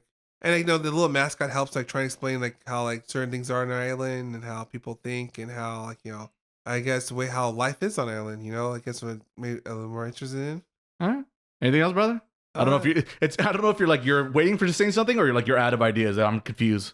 Trying to guess here. No, I was just saying, but if only had shins of powers right now, that would be helpful right now. Because I just want to get saving for spoilers. Saving for spoilers. So all right. I'll pass the baton. All right, then we'll pass on to Frank. Frank. How'd you feel about this one early on? Any thoughts, expectations, anything like that? Expectations low. Low. Okay. Not a big fan of Okinawa, Frank? It's a Miles pick, so you knew it. I know what is going already. I don't want to say it, but you said it. So. No, I am the host. I help. I read the minds. It's just I know the type of show. The shows that Miles likes and the shows you like, and they don't always tend to match. Well, I wasn't. Yeah. But having said that, it did impress me. Because I like the little drama that you talked about. Or who am I looking at? Miles. That's the one. Not my show. The drama of him liking the girl and the other girl liking him. Mm-hmm. And I guess what I liked early on about it is that I was rooting for who I think is not the main character. I don't know who's the blonde. Kana? Yeah, the blonde. I'm like, you know what? Hina or no. No, Hina is the girl he likes. Right. Kana's her best friend. That's correct. So I'm like, okay, now I can see how that would be a twist, Mhm. He likes this one girl. The title is on about this girl, but that's kind of like, okay, I have a little hope for it. If it goes this direction, I'm gonna enjoy it. So it's kind of like, when a show teases like, we really will kill people, like they will stay dead. Yeah. They'll stay dead. So that was my early impressions. Okay. And then I guess we'll skip ahead and we'll save the details for the spoiler talk, Frank. But do you have like a verdict, a rating, anything? Who'd you recommend the show for anyone? I would recommend it to people that don't like action. That's true. Just something lighthearted. I guess if you're going to Okinawa, this would be a great.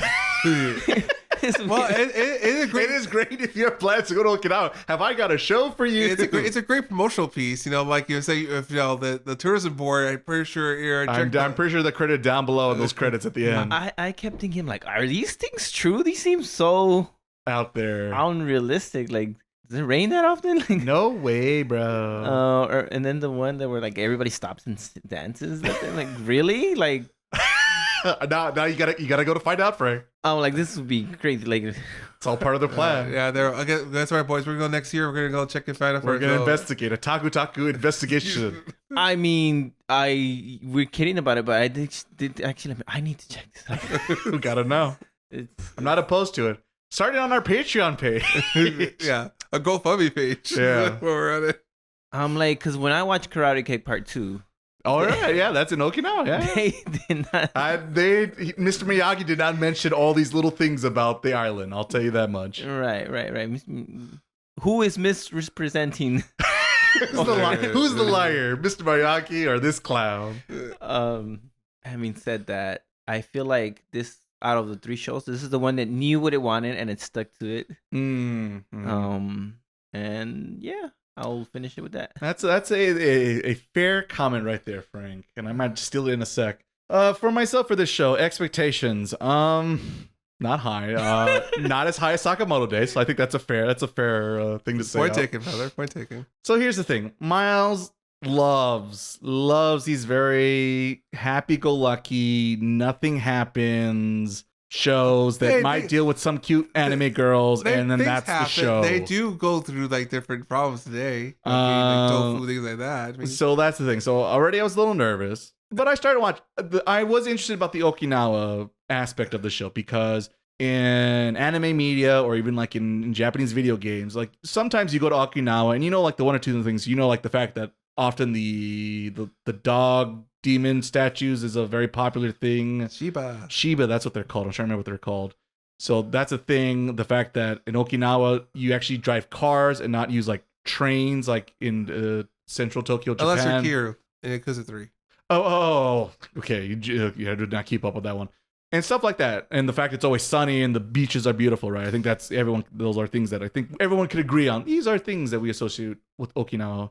But yeah, the little details about very, very old, but the show does say that like these are things that old grandmas in Okinawa believe. This is something like modern day 20-year-olds believe. But the show centers that like, oh, our main characters or the 2 female characters, they really were raised by their grandparents and their parents may not exist because I don't recall seeing them, but I'll get that in a sec. So that's why they're keeping the old traditions alive, because really their grandparents are the ones that really influence them and tell us about the old ways. And so that aspect I did, like I said, find interesting.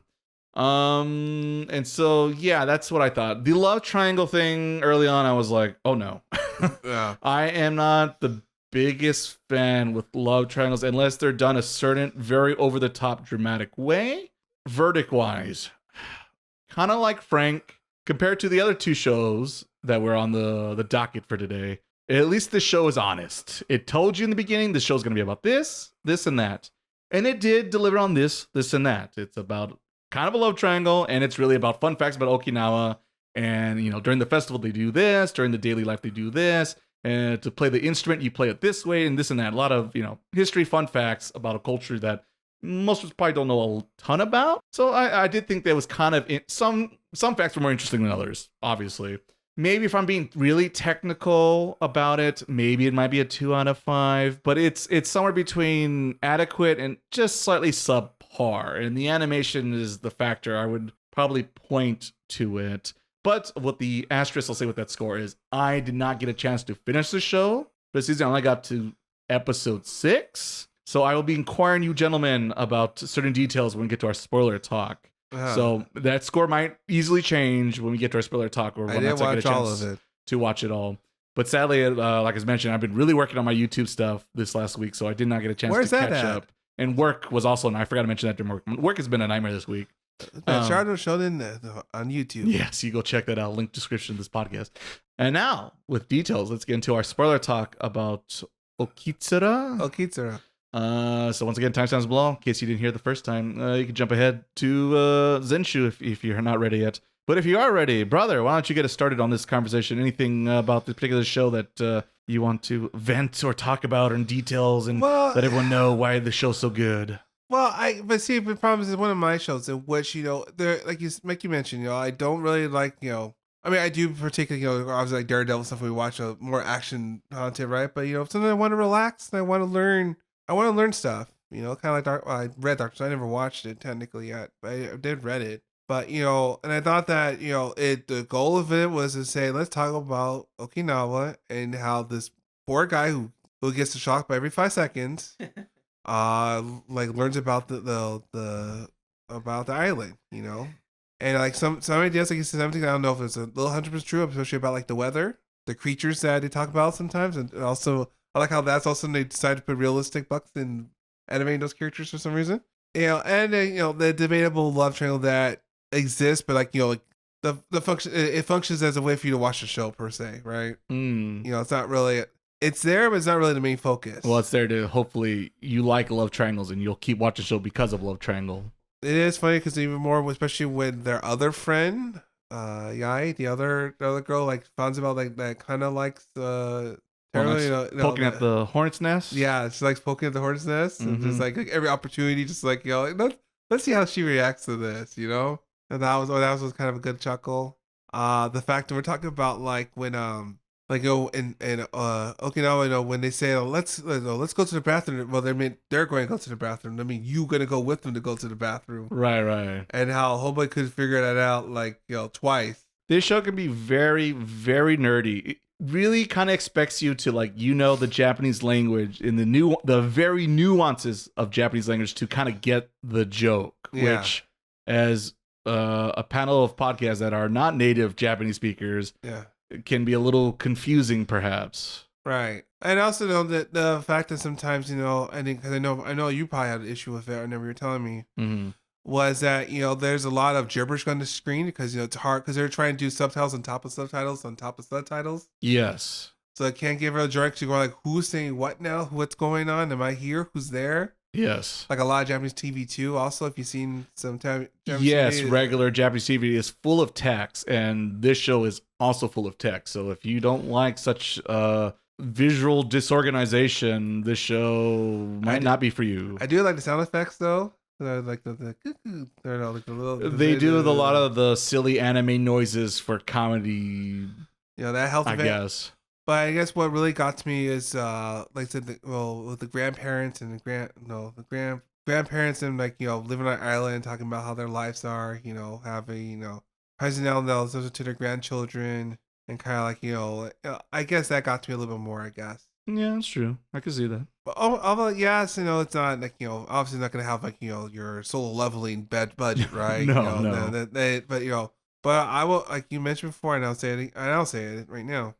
It did what the job was in. We're here to talk about Okinawa culture, and they do little facts in here and there, and they have a little you have a little mascot-ish character to describe to help you visualize what they're talking about. Explain things, yes. So I thought that was neat, and I dropped the mic. All right. Drop the mic. All right. I guess we'll leave the mic there, and we'll pass it over to Frank. Frank, pick up that mic and tell me what you've been thinking, Frank. Anything good or bad? Spoiler talk here on this particular show. Go.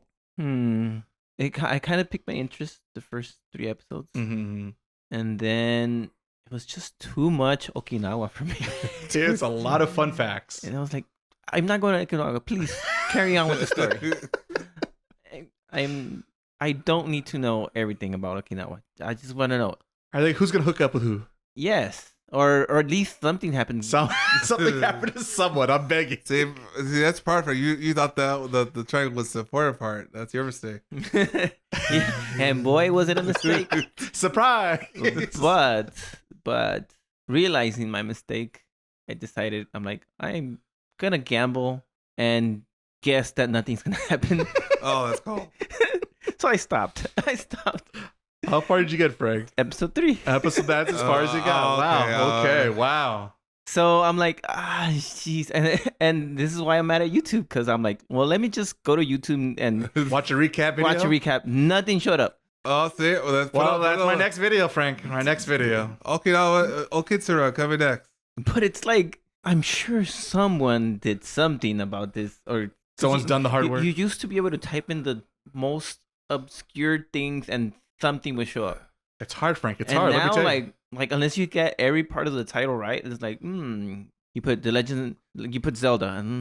Did you mean Metroid? I think you meant Metroid. In all fairness, the show just ended like last week, so unless this YouTuber's right on the money, I don't know how they're gonna pump one out so right behind it. So, well, at least something. Give me something. The first one episode episode by episode breakdown. Break it down the manga or something. What did I miss? I guess, well, since Frank's already opened this can of worms, even I got farther than Frank, which I'm a little surprised by. I don't want to finish all of it, so I guess I'm the silly one here. Does anything actually fucking happen when it comes to the romance plot? There is a slight little tease at the last episode. Oh my god! Really? I mean, we made the right call for it. But it turns out to be a misunderstanding, so that didn't help. So everything. Oh my god! But see, like I mentioned before. See, you maybe Sakamoto Days wasn't as bad. You guys, the whole plot of this was about Okinawa culture. If you thought anything else beyond that, then I have some bad news for you. Then go fuck yourself. It's just I know that going in. That's my. You're cross the bear. I know. I accept mediocrity and I thrive on it. But because sometimes I do like learning new things. That for better or for worse, that's all you need.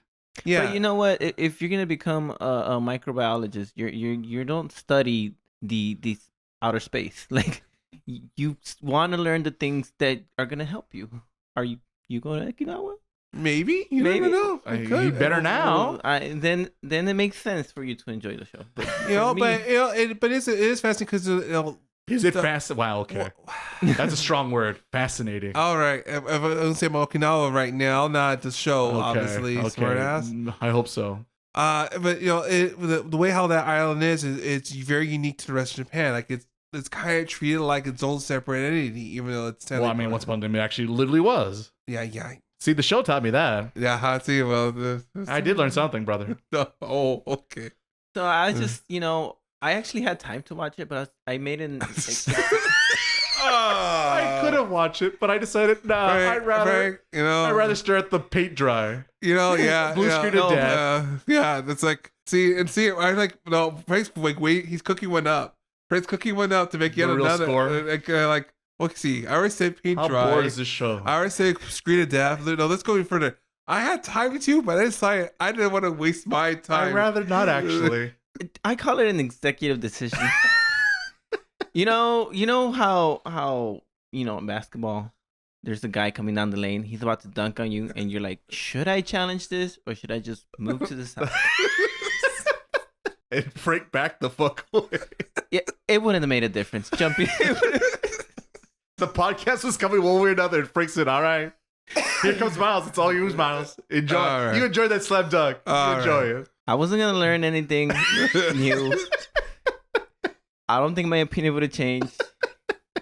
His score wasn't gonna change. His score was still gonna be high. So why even try to block the score? It's locked in.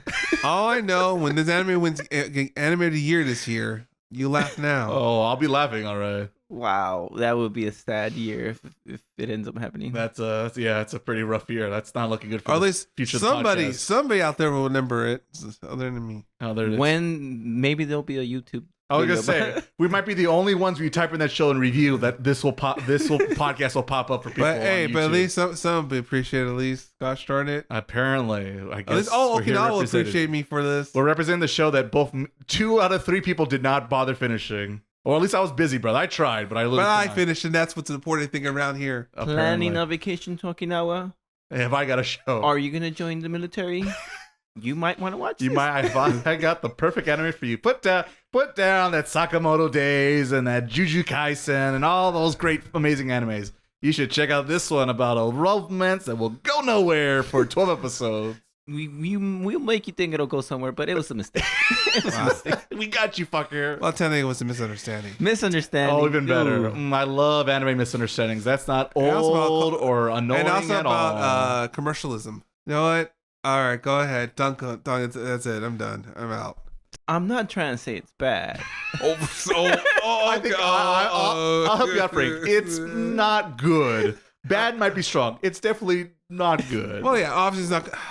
I liked it. That's it. We're good. For me, I'm trying to think. What else is there really to say about this Any show? more else, brother? Any more last dunks? I will say this. On a positive note, I did think some of the jokes were actually pretty funny for the show. In particular, the one that stands out to me is because often, as Maz just, the show goes into a situation where she says something and he goes, "Hey, Nani, what'd she say?" Every time, yeah. And then here comes Mr. Narrator. Hello, it's me, the narrator. I will now explain to you why he's a moron and she's smart and blah, blah, blah, blah, blah. And it explains things to that. And it becomes very repetitive, this formula of the show, right?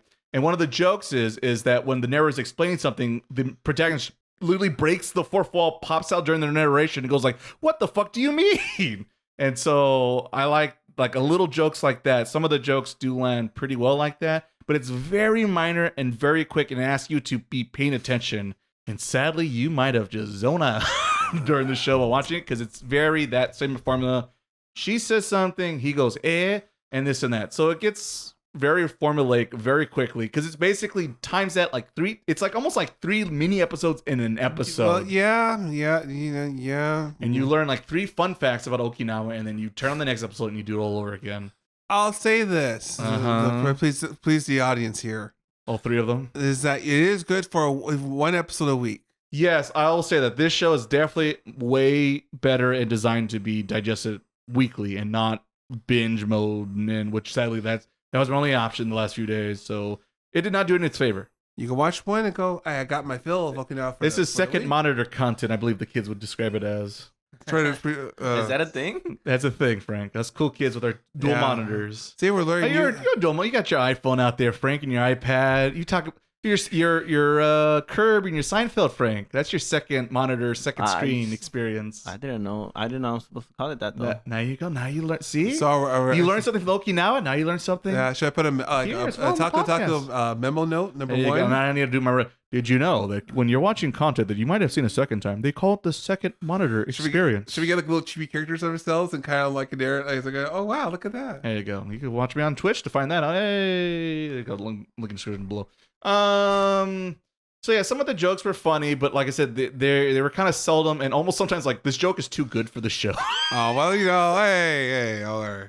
I feel like this joke's great. It would be better in a show that was actually better too. Oh, that's cold. So it kind of there's that, and that was the thing. It's just also the comedy, or not the comedy.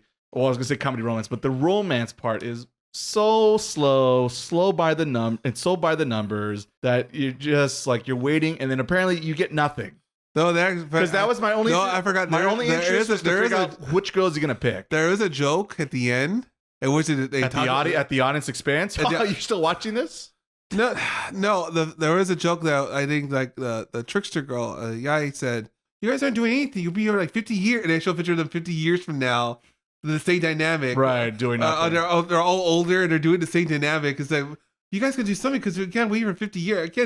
I can't tease you for 50 more years. Right. Like, this thing's got to move the And fuck it's, on. and it's funny because like this is like 50 years ago. It has And they're all still the doing old, the same shit. and they're all like wearing the same clothes, but they're all older. Right. And it's like that is a Still funny in joke. school. That is funny. That was nice. Some of the jokes are actually funny, and the rest of the jokes are very predictable. And half the jokes are him being like, "Oh, I'm so surprised." Speaking of which, the things that surprise him. Once again, I don't understand the Japanese language. Do I pick up on a couple phrases and things about it being a fan of their content, both in anime and video game form? Yes. So I'm familiar with certain, key phrases and words, this and that. And he's always like, Surprised. I have no idea what this woman just said to me at all. She talked in like completely gibberish language. But like if you listen to it as a once again, native Japanese speaker, I kind of have a vague idea of what she just said, despite I really don't understand and know the language. So like if I have a vague understanding, how the fuck is this guy even more clueless than me? Well, I guess he is. At the end of the day, it's more interesting about the relationship between the two best friends because they go through a lot of their backstory. I like how they'll grow up in Ireland. With their yes, this is true. There's more of that going, and he. He's just here. He's just here, and he's there just. He's an excuse to explain. Well, this is how why the culture's like this. Well, he's like the audience, right? He's like he's literally inserted the audience character. Yeah. Yeah. So don't worry about him. I forgot about him like when I first started. So yeah, that's the problem. In general, I guess there's another reason why I don't like characters like that because I want main characters, protagonists that are actually going to do something and influence and change the story. But I will argue sometimes some characters are better than our side characters. Potentially. I was going to say the one thing I did like about the show, I guess I'm going back and forth here apparently, in this show, despite the romance takes a very far back seat compared to everything else that's going on, is I did like the fact that actually early on the show, they did explain why each person kind of fell in love or developed a crush for the other person. Mm-hmm. And it was very like simple, but realistic. And I mentioned several times on this podcast and other romance shows where they never really explain that. Yeah. And it's always, or they explain one side, but not the other side. And it just drives me insane. So I thought that was actually very nice that they actually showed how they met each other. And because their first experience with each other kind of made this lasting impression and they slowly developed a crush and this and that. So I did think that was cute. But once again, it's all in vain because it doesn't go anywhere. With these kind of shows, usually I get mad because I'll be like, oh, you picked the worst girl. Well, you fool, you dumb bastard. You got to pick the tall redheads like Frank over here. And then Frank does have a list. We did it last time. Listen to the last time of the podcast, best waifu. Check it out. But he doesn't even make a choice. It's just game over before we get there. It's just the Inuyasha to the end of the world, Naraku, and it's just like that's it. Oh boy. But yeah, I think that's gonna close the book on that one for today, gentlemen. So now we're gonna move on to our big anime show this season. It's the array pick of the season, the chosen anime of the season, let's say. And today we're not gonna be talking about Zenshu from Studio Mappa, which you're probably familiar with if you're a pretty hardcore anime fan. Yeah. They're Jujutsu Kaisen, I mentioned several times. They did that. They helped work on Attack on Titan.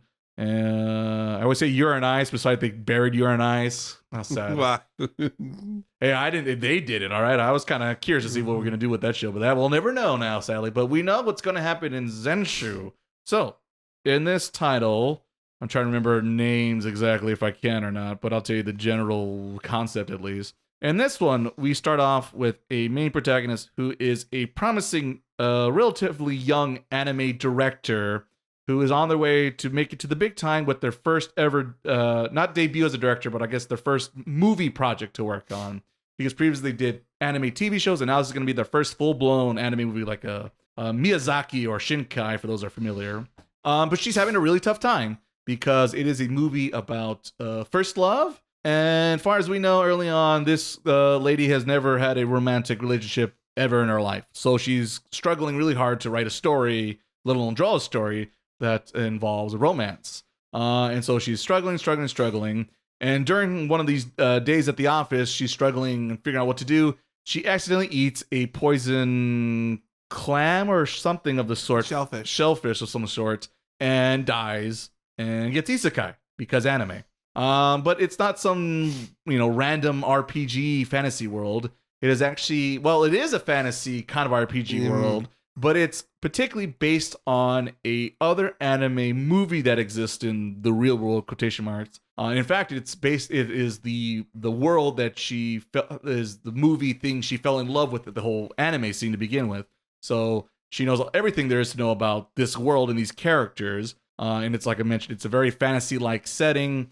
Where in this world, it's basically the end days of this fantasy world, because in this world, there's I think it's 9 soul future. There's 9 soul futures and only one exists left. Yeah, which are these super magical crystal things that keep the world together and keep energy and happening for this universe. But yeah, there's these voids who are basically the aliens from Starship Troopers, kind of. Yeah. who just come around and just destroy these things and try to bring the end of the world. And eventually there's the legendary, like, there's going to be the ultimate void that shows up and, sends the end days to this fantasy world. And it's up to the 9 soldiers to help fight against the voids. But where we start off in this one, I think they're down to 1, 2, 3, 4 of the 9 heroes, warriors left. So it's not looking good for literally our heroes for this thing. But our main protagonist, who has come from Japan, has now entered the ring. And thanks to her knowledge of the world and the film and how everything works, she knows what to expect and when it's going to happen and to try to counteract that. And what helps her counteract that, when she arrives in this world, she somehow obtains the magical power of being able to... It's like this whole Sailor Moon sequence where her desk from the real world shows up and she draws animation frames and she summons creatures. For example, I think I mentioned this in the preview. And I think in episode 1, she basically, without getting a copyright strike, summons the monster at the end of Nausicaa or Nayuska from the original Studio Ghibli movie. You see other cameos from other things, which I guess I'll save to spoilers. But there are other anime references that it's very obvious what they're referring to, but once again, they're not literally it. And so, yeah, she uses her fandom to summon to save the day. And she is kind of slowly rewriting history of this movie in this world. So it's this, kind of isekai thing but also a bit of a time travel situation, kind of, because she's like rewriting history and facts and trying to change off this movie script, because the original movie, basically, the bad guys win is what we're told early on. So that is what we are left to believe. It's this very depressing movie that also, I guess I mentioned, the original movie, no one really cares about it. It did not do well. It was not a box office hit, but it's kind of a cult classic in the anime industry, I guess, at the same time. And she's out to make hopefully better changes for a brighter future, perhaps, maybe. So yeah, that is the setup for this one. And yeah, early on, I chose this show because I figured it was out of my 3 choices early on this season, I think that more people would like. Personally, I kind of want to talk about the dead people and the magical hotel, personally. Oh, the Sakamoto Hotel? Yeah, right? But I decided let's go for the popular choice, because I tend to go for the indie stuff, but I said let's go for the popular choice. So my expectations weren't as high, let's say. So that's, for me, that's a good thing. Low expectations are usually good for most people because you can only be generally surprised, like a happy surprise. So yeah, that was my expectations, pretty low. I was curious to see what we were gonna do about this show because it has this whole fantasy element and it's very kind of like classic anime kind of storytelling setup kind of stuff going on, but still being very modern. So I was a little bit mixed about that because I was like, if we're gonna do retro, let's go for like a whole retro art style and animation style. Yeah. But it's still pretty modern with its animation and art style for the most part, minus the reference I kind of hinted at before.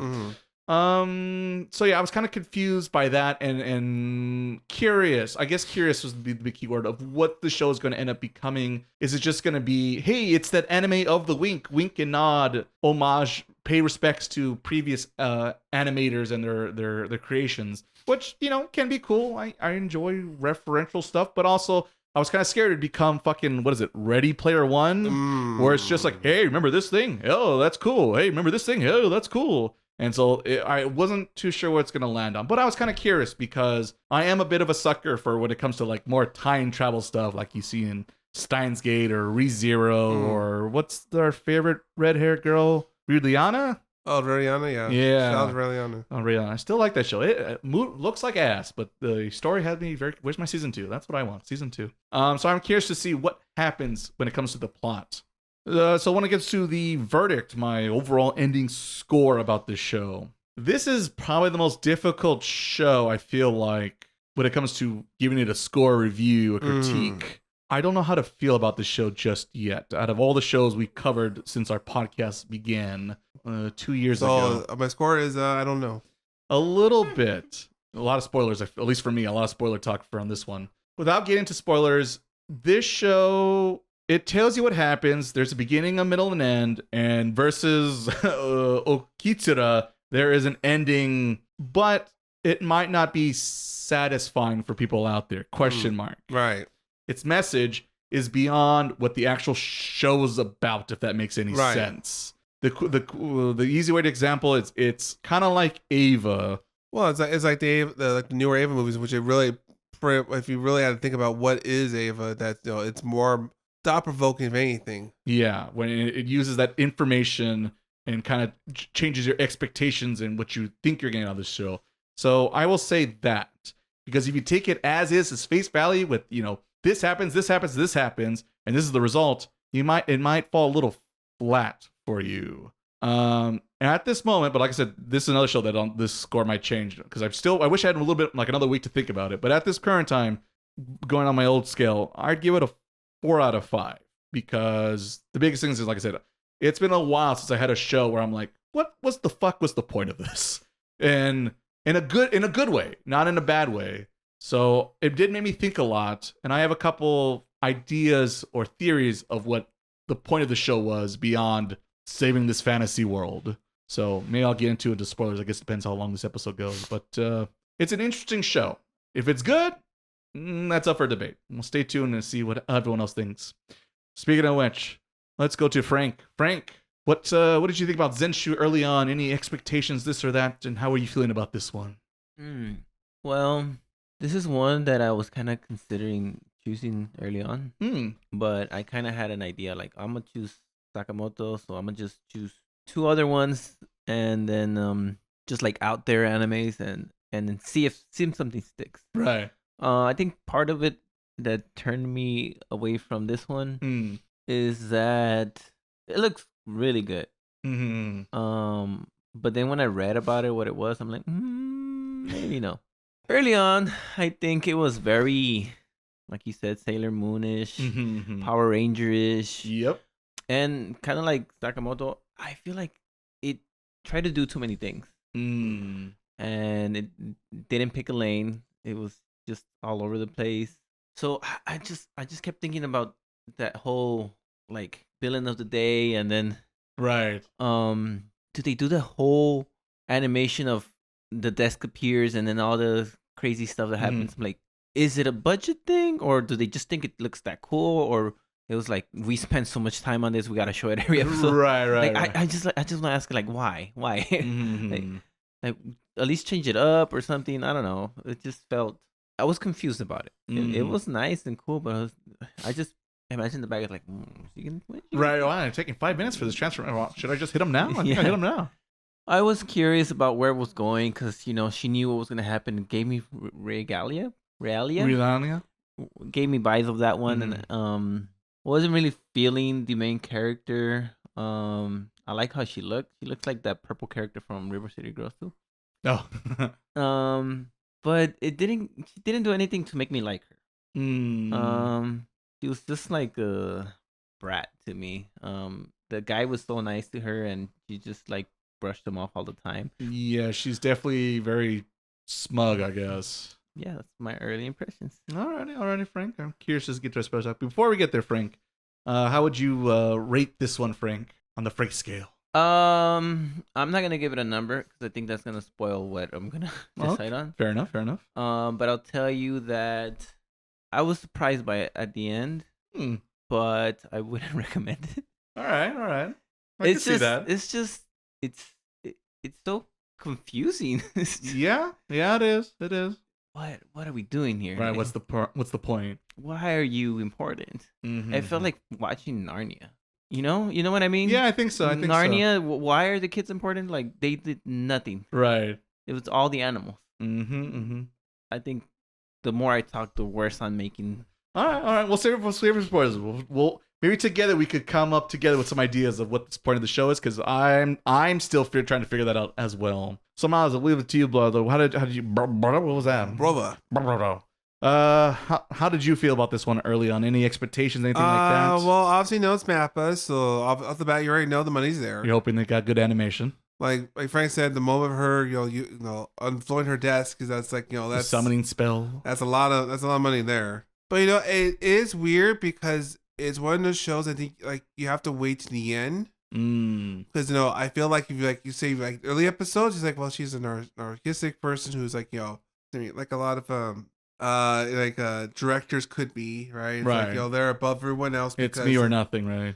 It's like, and like, she always had to. She's always kind of saying, because like, I'll do it, because I could bring us all I'll take us over the hump. I'm the chosen one. I'm the only one who can do this. No one else can do what I can do. And and I think I think her abilities kind of went because of that. Went with her personality per se. It makes sense, like she got those abilities. Mm-hmm. But like over the course of the, to me, I feel like over the course of the series, I guess I should say, I think it's put more purpose in. It requires more like deep diving. It's like it's like Ava in a way because it does a lot of more like you kind of have to put your thinking caps and kind of like more delve into it because like there's more to say under the surface than what the show tells you. Mm-hmm. And I feel like it's a lot like you kind of just brother a little bit. It's like there's more. They're talking more other things other than this anime. Right. There's. Obviously we can't get it because of spoilers. Spoilers, yes, it's true. And that's why like moving forward towards like Rain show. Mm-hmm. I feel like if you don't get, if you don't like just like surface wise like look at it, mm-hmm. It like you mentioned it's like it could be a 4 or 5 out of 10 because it requires you a lot more thinking about because on the surface you look at it. As is. Yeah, well, the pretty pictures, things like that, you're kind of like, what was the point of this? You requires you to do more critical thinking, and none of other shows we've seen so far this season we had to do. Right. So, it's very hard to give it a score at face value because, how much you try to put into the show. Yeah. You might, everyone might have a different, very different than usual anime scores. Because kind of like Ava is Ava. What? No, you got to deep deal to Ava really get what Ava is really, right? Right. At least I feel that way as well. All right. Fair enough. Anything else, brother? Before we're gonna jump to the spoilers. No, because I feel that's gonna take the big meat. I think this is the big topic of the day. The big discussion. All right. Fair enough. So once again, timestamps down below if you haven't caught up with Zenshu just yet. We'll still be here waiting down below for you when you're ready, finish, caught up. And this is a show I feel like, Mazaritis, you really need to watch all of it and then think about it. And then maybe hopefully our podcast and other podcasts that will help you maybe think about the show and maybe hopefully see potentially something really interesting that you don't always get all the time in anime. So I guess I'll kind of get a start off, but I won't go too deep because I'll just jabble all day and talk about all my theories and this and that. So this show, you're kind of curious to see what's going to happen, right? Because the beginning of the show, it's like, is she going to be able to save the world, or somehow it's just going to fall into ruin, right? And for most of the series run, I would say up to at least 6-8 episodes, it looks like she's going to change pretty much the whole story because she knows this tragedy is going to happen, this person's going to die, this person's going to die, and through some way or some other thing, another possibility, thanks to her skill as being an animator, she's able to change the future and make it a brighter future, and slowly becomes like a love romance story between her and the hero character. Luke, that's his name is Luke. Wow, okay, that's just kicked me in the head. Why? Okay, one of my theories just got a lot stronger all of a sudden. Sorry. So yes, it becomes kind of a romance thing, but then all of a sudden the show turns upside down. Because it turns out the original creator of the movie was also isekai'd into this world as well. That they tell you very briefly in 2 seconds. They mention, famous anime director dies today. And she's like, oh no, my favorite anime director. But weirdly, for reasons I'm still trying to slowly figure out and dissect, instead of just becoming herself, because in this this anime, she just is herself in this world, in this fantasy world. But the old lady director becomes a bird, a very odd-looking bird for reasons. Well, I think because she learned to fly. Well, I could get to that later. I'll wait. Okay. I'll wait till you're done. That's the one aspect I kind of was confused about. But anyway, basically when she shows up, she says, it's useless. No matter what you do, the script, you cannot change fate. You cannot change my script. My movie's designed to be this terrible dark tragedy, and anyone who interferes, it's useless. Give up now. It's pointless. And sure enough, everything she course corrected is somehow twisting its way back into the original script and version with a new, twist in it, because everything she once drew upon a time that would help the heroes have now kind of come back, and now her drawings have reemerged as voids and are somehow kicking their butts, this and that. And just when you're not too sure, what keeps you on the edge of the seat, I guess, and at the end of this climax of this series run is she going to somehow, pull a good turnabout here and somehow still come out victorious despite it's looking really bad. It gets really dark. Because I think literally it becomes end of Ava, where the world is gone, minus these two characters. So I guess more Ava references. But luckily, question mark, the series does not end in this very depressing note. In fact, it ends not even bittersweet. It ends very happy-go-lucky because the Heart of the Cards equivalent, if you will, shows up, and the power of love save the day. And not only does she bring back the world, she brings back the people who died, apparently along with it, before even she arrived. So that fantasy world ends happily. But then also she learned her lesson from her time in fantasy world and magically also gets returned back to Japan and makes the world's best anime movie of all time, thanks to her experience falling in love for the first time to her favorite anime character. So yeah, when you think about it like that, it's kind of boring and predictable of every anime we've ever seen, because it's always about the hero's journey, about the struggle and fight and determination to get a happy ending, right? And you do get that in this thing. But the question is why? I guess I've left myself after watching the events of the story unfold. Because I figured at some point the bird lady was going to show up and say something meaningful or powerful. Yeah. But once the main protagonist shows up and does her magical anime protagonist power, she's just like, shrug, you fuckers and your happy ending, I guess. She has nothing really to say about it or anything interesting input or this or that. So you get nothing out of that character and that whole thing they developed towards the second half of the show. So that feels like kind of forgotten plot line that didn't go anywhere. So then once again, you're kind of left wondering, okay, what's the point of the show? Is it about finding her first love ever in this anime world? Well, I guess it kind of is.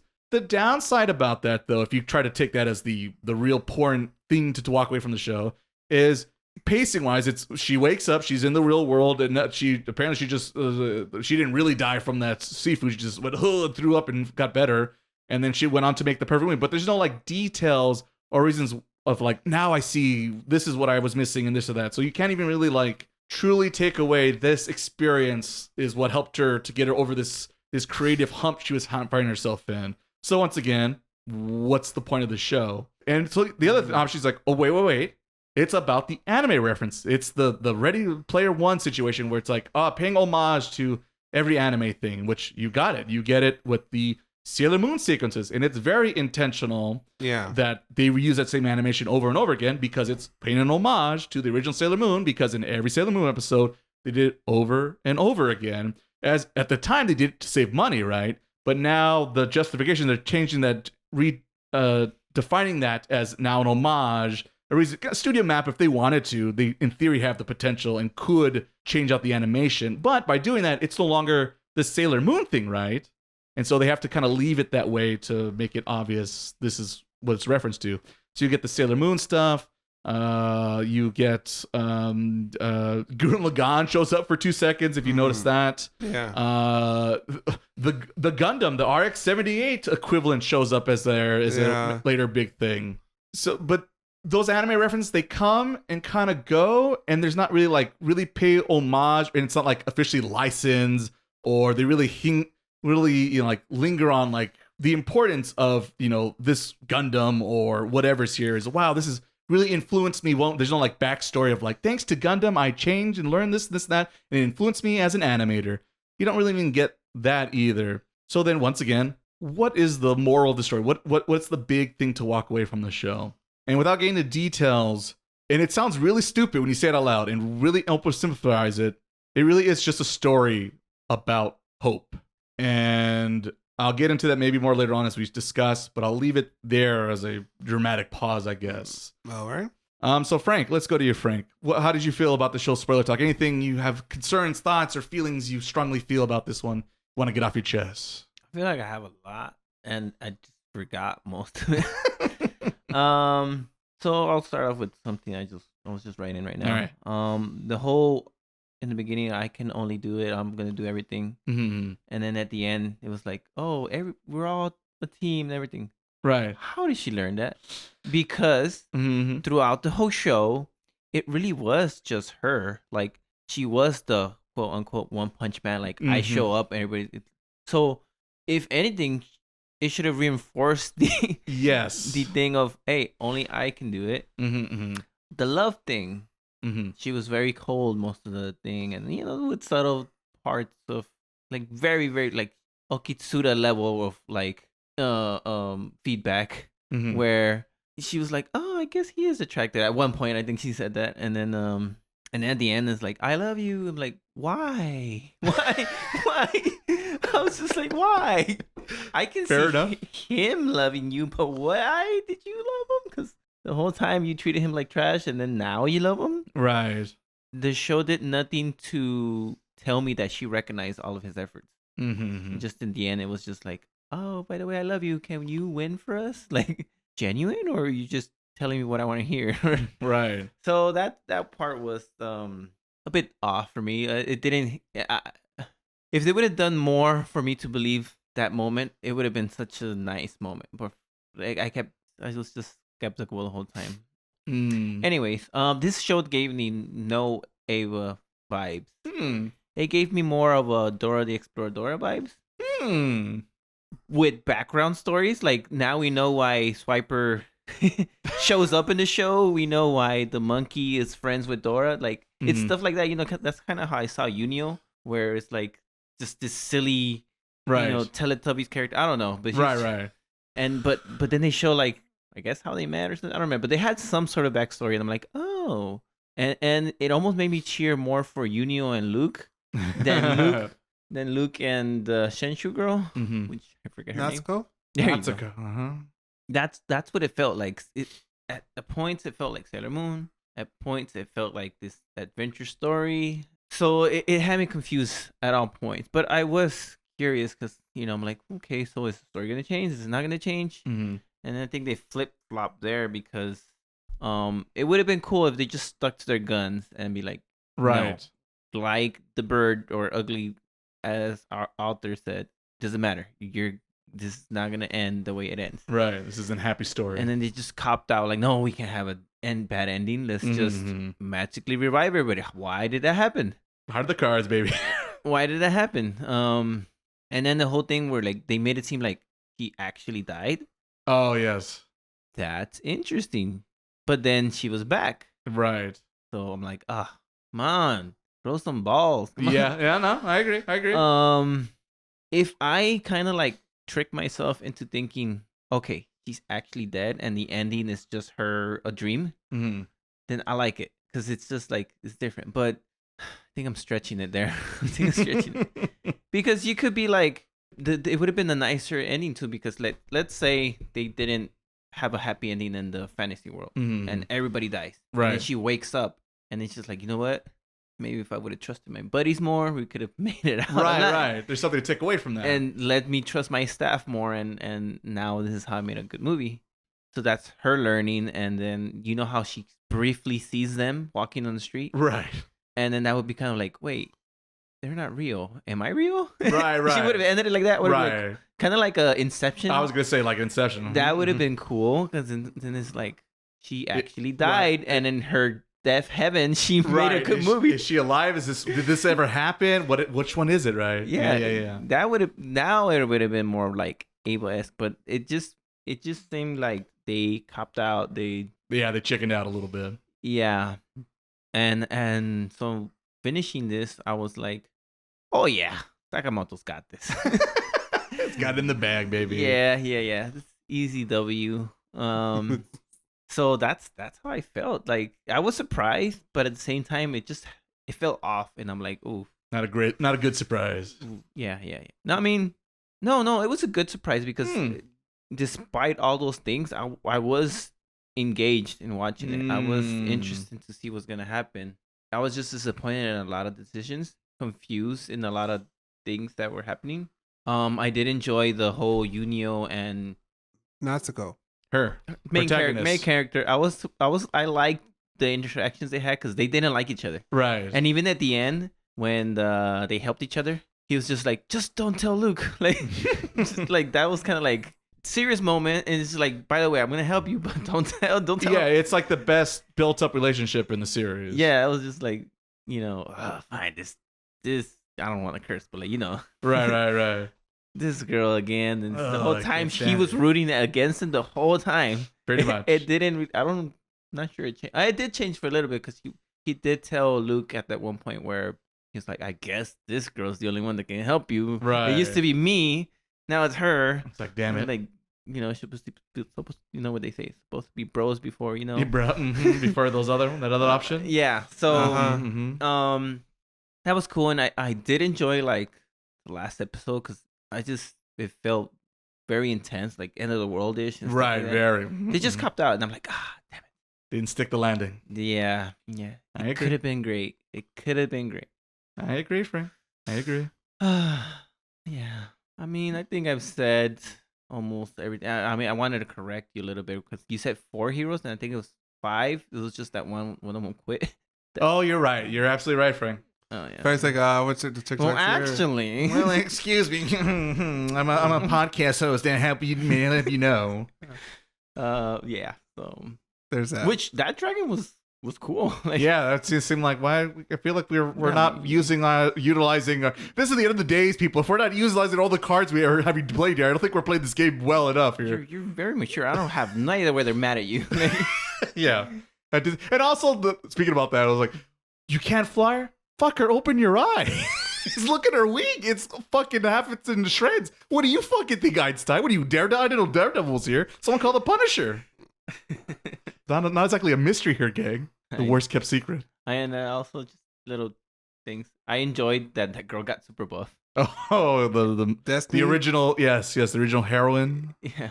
She's got some impressive gym and routine. That protein shake must be intense. And I thought it was cool how that girl, like, the whole world invented a backstory of why that elf girl became evil. Right. So she was like, what the heck? She's a satanic woman or something. Right. It was kind of cool how they did stuff like that. Yeah, it was kind of neat. Makes you wonder what if, and I guess into other contemporary anime or whatever things that you enjoy, right? But if I was stuck in a situation in whatever, Persona, whatever, Sakamoto Days, picking your favorite media here, how would that actually be? In particular, if it's like for our last episode, we had our waifu wars. What if I was stuck in Full Metal Alchemist or this or that? We know which girl Frank is picking. We know from that. Okay. She should have won. I'm still just playing. She should have won. Gonna have to look into the last episode to find out. I like you figure out like, what's up for Frank? For like, all in all, Frank. See, you gotta learn, Frank. You gotta learn what I do. You gotta keep your guard up because you'll come in with a jab. Next time, I'm eliminating all potential threats early, unfairly. Doesn't matter. They're out. All I was gonna tell you, folks, is I tried to choose the right champion, and these two are cowards. These two are cowards. Just like Zenshu, they gave up. They gave up too soon. Just they called it quits. For being fair, unfairness ended up happening. It was unjust. I say. Alrighty. Anything else from Zenshu, Frank? No. Alrighty. We'll end it there with Frank. But what about Miles? Miles, what's some spoiler things you want to talk about this one? Well, let's see. For me, I kind of see Vanity as like three stages, or I don't know. I guess you could see possibly 4 stages. In real life, I guess she's basically was stuck up because she was pretty much like the Wonderkin, the chosen one, So she got a little, but then she got too big for her britches. She came back down. No, she came back to this isekai world. One that she knew about, and so she was trying to go like, oh, they know these characters, things like that. Like kind of like. But then knowing that her abilities to change the story, like her favorite story, mind you, right? Mm-hmm. I know she's able to change it. Then she got back on the horse again and started. I think I could do everything. But then when halfway through, when Aisho kind of told no, kind of like when she lost at one time, mm-hmm. and she's like, and it didn't really bring her down a peg. She kind of like was back on her horse once again, right? And and you see moments like or different stages of her life as she had she inexplicably was like a moment for other people, for a certain like like her childhood friend or like middle school, college crush that fell in love with her. Yeah, but they had a moment they had a first love moment, right? Right. They had a story to tell, and she did not. And then they grew up to become doing this, doing that, do a lot of other things. The way how the story explains itself. And it wasn't until she had to realize her first love was that movie per se, right? She had to rekindle, I guess, her love of animation in particular, mm-hmm. and the whole story. And to me, I feel like her rediscovering herself through that, and it's an allegory towards like sometimes they're too busy trying like you think you do a lot of like cool things in that, but at the end of the day, you're not doing anything new per se. Mm-hmm. So hence, like like the old director per se, right? Where she's an old bird because the old bird, she was very set in her ways, kind of like she was. Mm. And it was like well, I know it's supposed to be very dramatic, very like the movie, it's about death, because the tale of perishing, right? Mm-hmm. Or perishing. So obviously the title itself, like no one wins here, Right? But no, she was like like just like she was. She was like a wonder kid, or sound like she was like a wonder kid or wonder. Right. She was another prodigy. chosen one for her generation. And she's like well, you guys just understand it's just the way how it is. That's what she's portrayed as a bird because she's an odd bird per se. I see.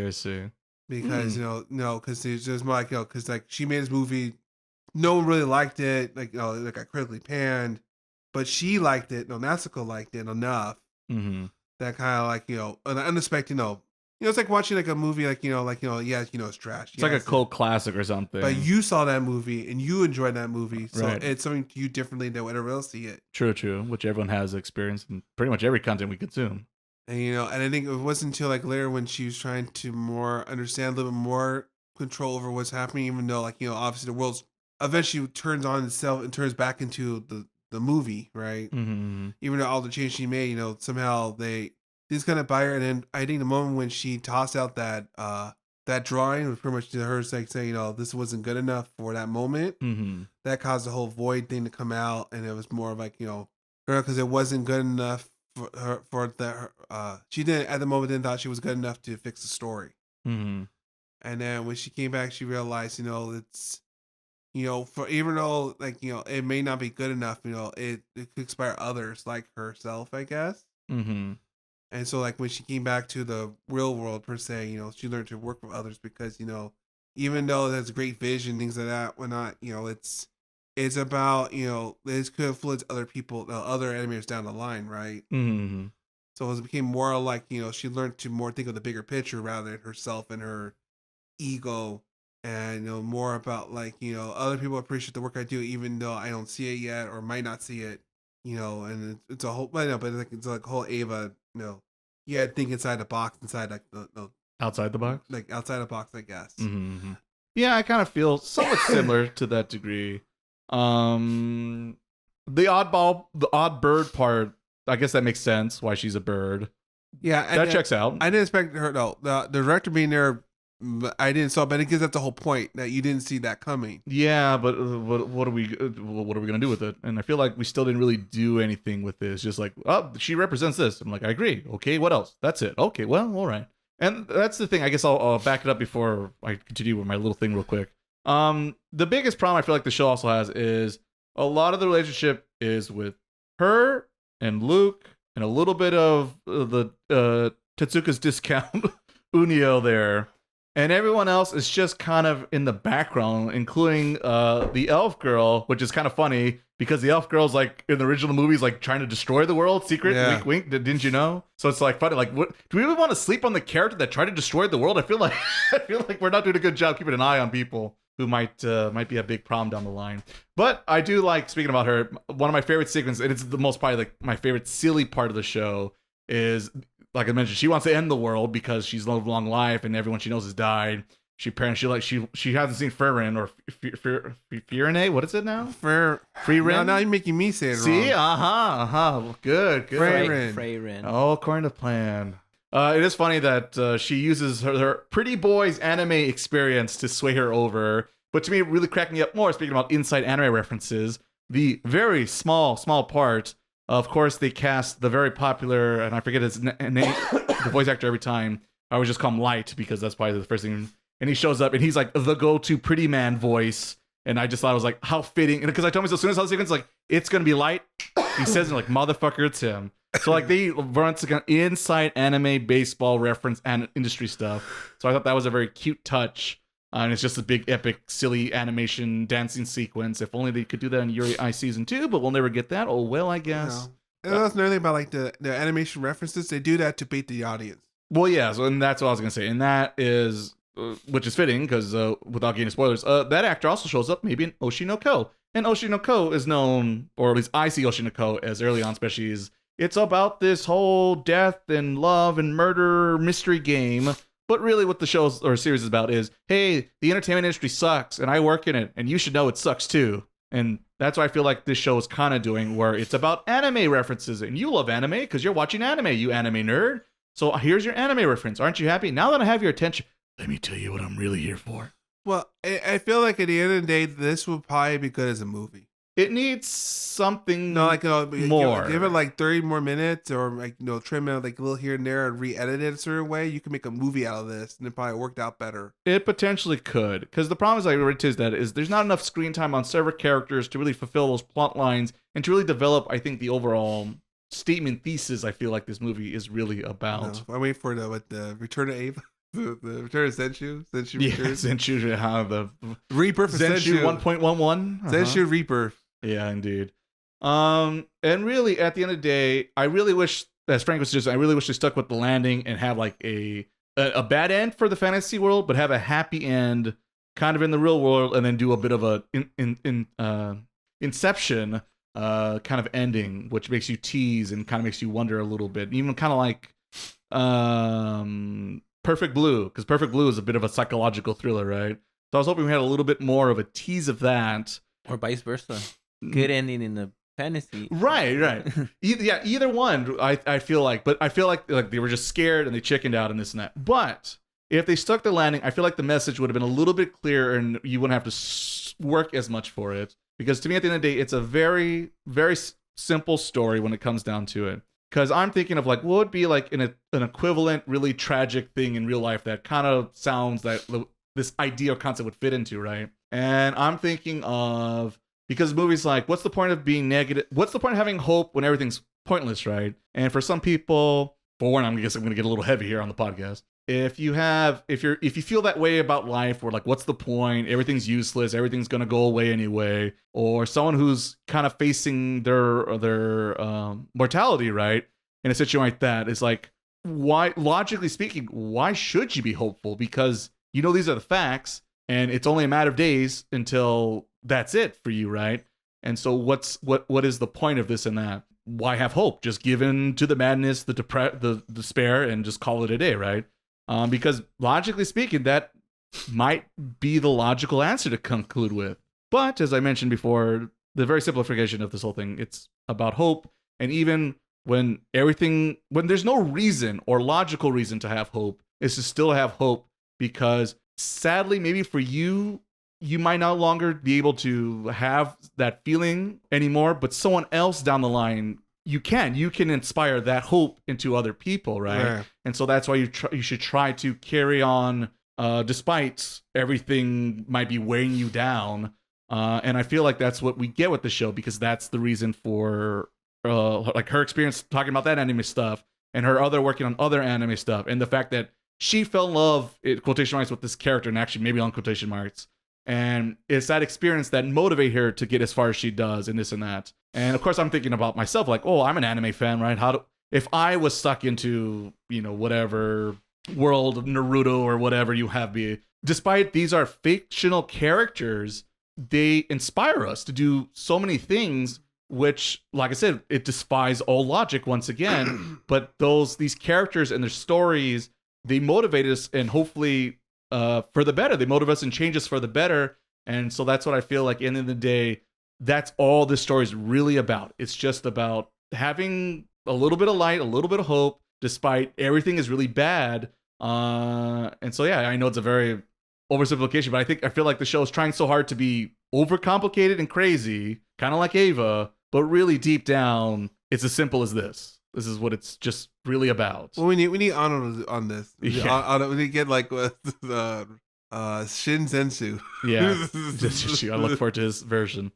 So yeah, that's the best version I could take away with that. And just quickly summarize, to really sign up this, how to tie it up. Yeah, to get us there. At the end of the day, all the magical, all this is that. At the end of the day, this movie is just basically a new modern version of the movie that inspired generations until Disney ruined it. Star Wars. When you think about it, it is a story about hope, about a chosen one, living up to the hype, well, may I may not kiss breaking all the odds. May I may not kiss the sister. There's literally a Yoda-like character who's just there to give wise tips and tricks about. And more obviously, the main hero, his name is Luke, and there's even the sequence there when he fights during the hot bath where he just literally steals the poster shot from Star Wars. So there you go. Fun fact. All right, gentlemen, we'll do our rankings for this season. I think I know out of our 3 shows, I know where mine's at. we'll each go around and name our first, second, or it'll be a third, then first, and of course our last play or the last to be announced goes right down the middle in second place. So we'll go in the order we've been going. Frank, what would be your third place this season? Okitsura. Yeah. Despite that one doing its homework the right way. It did a lot of homework. Did all the research and study. It answered all the questions that it was asked. But not the topic I want to work on. Fair enough. Shock. The one show he did not finish did not get the high praise. Who would have thought? Shock. Miles, what has taken third place for you this season? I'm never going to regret this. But probably Okitsura. No, that's surprising. I'm glad I talked about it. I'm glad we started on this podcast because at least it put us on the map. No one else will probably talk about it, but other than me. You know what? I'm glad we all agree this is the worst show we saw this season. Okay. Yeah. Well, what? The Miles pick is the one that's the worst one. What? Who would have thunk? Never has that ever happened on Taku Taku Podcast. Do not go back to the catalog. Like we all mentioned, at least it promised what it delivered. It's a relatively cute show. It might even be entertaining if you watch it on a weekly basis. Having said that, boy, am I never probably going to think about the show ever again after this podcast episode. So that's what's getting third place. Alrighty, Frank, let's go to you, Frank. What is going to take home the gold for you? What's your number one favorite anime from this season? I don't know. I just back and forth here. Literally flip-flopped a bunch of times during this podcast. As long as now Okitsura, he's fine with it. He can sleep at night knowing that. Because on one hand, Sakamoto Days is more of what I like. Mm-hmm. But on the other hand, it's like an unfinished product. And I feel like Zenshu, we're done. If there's a season 2, I'm going to be shocked. Yeah, I would be very shocked. On the other hand, I didn't really like the ending of Zenshu. It was just so sudden. Like, just walking outside, and I'm like, whoa, we're done? Yeah, that needs at least one more episode. Minimum. I had to check if there wasn't. Did I miss it? No, I felt that one too. Even though I feel Zenshu's more complete, I guess I slightly enjoyed Sakamoto more. A little Sakamoto Days. Yeah, despite all its weird flaws and no research done. Definitely, quite the opposite from Okinawa. Like, I went in thinking Sakamoto Days was going to be having an easy win. Right. And then they choked. I thought it was going to be a queen sweep in 4 games, and oh man, game 7, shit. Man, it was a 20-point blowout, 1 minute left. 20 points. And they barely win in OT. In OT too, I love it. By default, the other player got disqualified.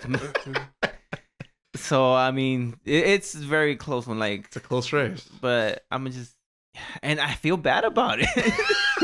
And I'm questioning if that's still the right call right now. I just feels wrong. Even though she didn't do much, the redhead was there. That's true. That's why Sakamoto Days moves on to victory.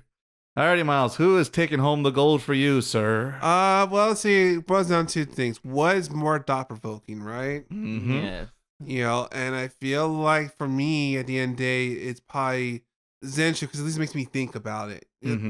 The problem with Sakamoto Days, it's fine. We mentioned already before, it has a lot of flaws and like how logic works and how guns work. But to me, I feel like Zenshu at least made me think more. I was more engaged a little bit more than Sakamoto Days was. Mm-hmm. And despite whatever you botched the ending or whatever you come up with because it's one of those things. But you watched it to the end. We all watched it to the end, right? That's true. In which that doesn't happen all the time. No, it does not. Yeah, Frank. But my what show do we stop at? Let's look at the notes. Yeah. See, Frank, who could it be? Every Miles pick is like 3 or less. Okay, just want to make sure.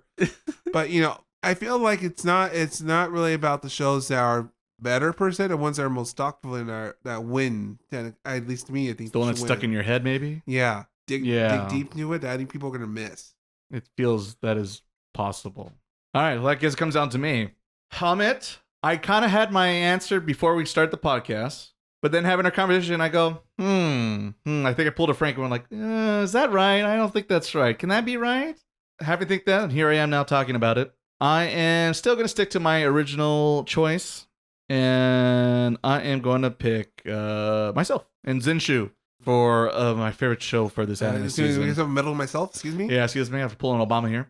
And the biggest reason is just because, as I mentioned before, it is an anime show where I stopped and think about like, but why though? Because that's kind of stupid if we just take it as is. Versus like with Sakamoto Days, anytime I question it, the answer is because it's supposed to be funny though. It's supposed to be action-packed though, right? That's always the answer for the choices maybe I disagreed with or thought was oddball. While with Zenshu, you kind of had to think about it a little bit more, and maybe there was a better answer for it, and sometimes there weren't, but sometimes I felt like you can get to a good answer if you are willing to dig for it. So that's why I kind of give Zenshu the nod. But at the moment, well, it's kind of obvious because Zenshu's probably not, I'm pretty, just like you're and I say, it will not have a season 2. But Sakamoto Days is around the corner, and I actually am a little bit more excited about that show because if it gets a little more serious, dark, and gritty, kind of once again like a Chainsaw Man or even a Black Lagoon. Wow, Chainsaw Man has its own. Because there's a little bit of like really gruesomeness. It happens really quick, but they technically kind of show it in Sakamoto Days. So there you go. Zenshu takes home the gold, followed by Sakamoto. No. Yeah, no, I was right. Sakamoto is. Wait, I won? That doesn't sound right. That's why I correct myself. No, I'm right. Never wins in these things. What? I lost? What? No, that never happened before. No. Well, there you go. Anything could happen. But I talked about it first. There you go. Let it be known. The first and only. Sakamoto Days takes home silver, and there's Okinawa girls for those who are interested in third place. I mean, Okinawa girls probably would sell the more, to be honest, if we call Okinawa girls. It probably would, honestly. So yeah, there you go. That how's where the cards fall this season. But stay tuned because right around the corner, ideally, most likely, our next episode will most likely be our spring preview 2025 episode. So I got my choices. We're each gonna come back with 3 new anime shows, and just like today, only one will be chosen, and we'll get a full spoiler talk review when the season is over with. So make sure to stay tuned. All right, for I that. got my picks locked in. I have no idea what's happening this season. I'm barely caught up today for this episode, and I have to finish a video between now and when this podcast comes out. So everybody pray for editor Ray and video editor Ray. Gonna be working overtime this coming week. This poor bastard. Just don't have any clams. Yeah, stay away from clams, unless maybe. But if I wake up afterwards, everything will be fixed, though, right? So maybe I do need clams. There you go. There you go. I need to get his good. What? It doesn't work out. Don't actually try this. What's Trunk good? Where's Trunk good? Just gonna really be on a truck. Be on a just waiting on the side of the street, waiting. Like, come get me. What it takes. Whatever it takes to get that video. These videos and audio podcasts. The inspiration. Take me. There you go. And you can also take me to wherever you listen to this podcast episode on your favorite podcast listening device app of any choice. Yeah. That's what we call transition, folks. We're on pretty much where we find podcast episodes and over on Spotify, Apple Podcasts, and its various podcast catchers, Amazon, and of course, YouTube. Of course, you could check us on YouTube. So you have YouTube Music. You can listen to this podcast over there. So wherever you listen to podcasts, I guarantee it. If not, otakupodcast.com will take you directly to where you can listen to the episodes there directly on the website. If you're old school like that, you can have that as your second monitor experience, and then you can play Okinawa Girls right afterwards. Wait, is that's the title? You know, if Sentai releases it, don't call it that. I'll be upset. So yes, I'll look forward to all that in future episodes of this very podcast. But of course, I have to thank everyone for joining me. Frank, thank you for joining me and having the same amazing thoughts and opinions about Okinawa Girls. we gotta take out that. We got to Miles' hope and dreams. We gotta stomp that out, Frank. Why is because just like the girl from Zenshu, you're gonna learn. Yeah, well, we're the antidote to the poison that must be stopped. Just like at Sakamoto Days, you gotta have the poison and the antidote. Just it's 101 lessons as being an assassin. Also, don't wear an orange jumpsuit and start screaming around as a terrible assassin. Unless your discount gone, then get a green outfit. It's okay. He's great in the jungle. All right, he could be the end from Metal Gear. There you go. Old Tom's. I could tie it back. I could tie it back to anything, baby. That's just how good I am. And of course, you know who's also good at making the most out of nothing? Miles, brother Miles. Thank you for joining me once again, brother. And I like. Wait, let me get up on the floors. Give me a minute. Whatever doesn't kill you makes you stronger, brother. So thank you, as always, for bringing your interesting takes and perspectives here on the podcast. I like to know I bring original content to this show and to the internet at large. And so I'm going to leave with that. All right. I cannot argue with that statement, brother. You are absolutely right. And of course, I thank you, our lovely listeners, for hanging out with this whole time and this extra long episode of our podcast. Hopefully you learned something new, found a new show to check out, and have something look forward to in your daily routine work. We're here to help you get by on those tough workout sessions and those long days at work.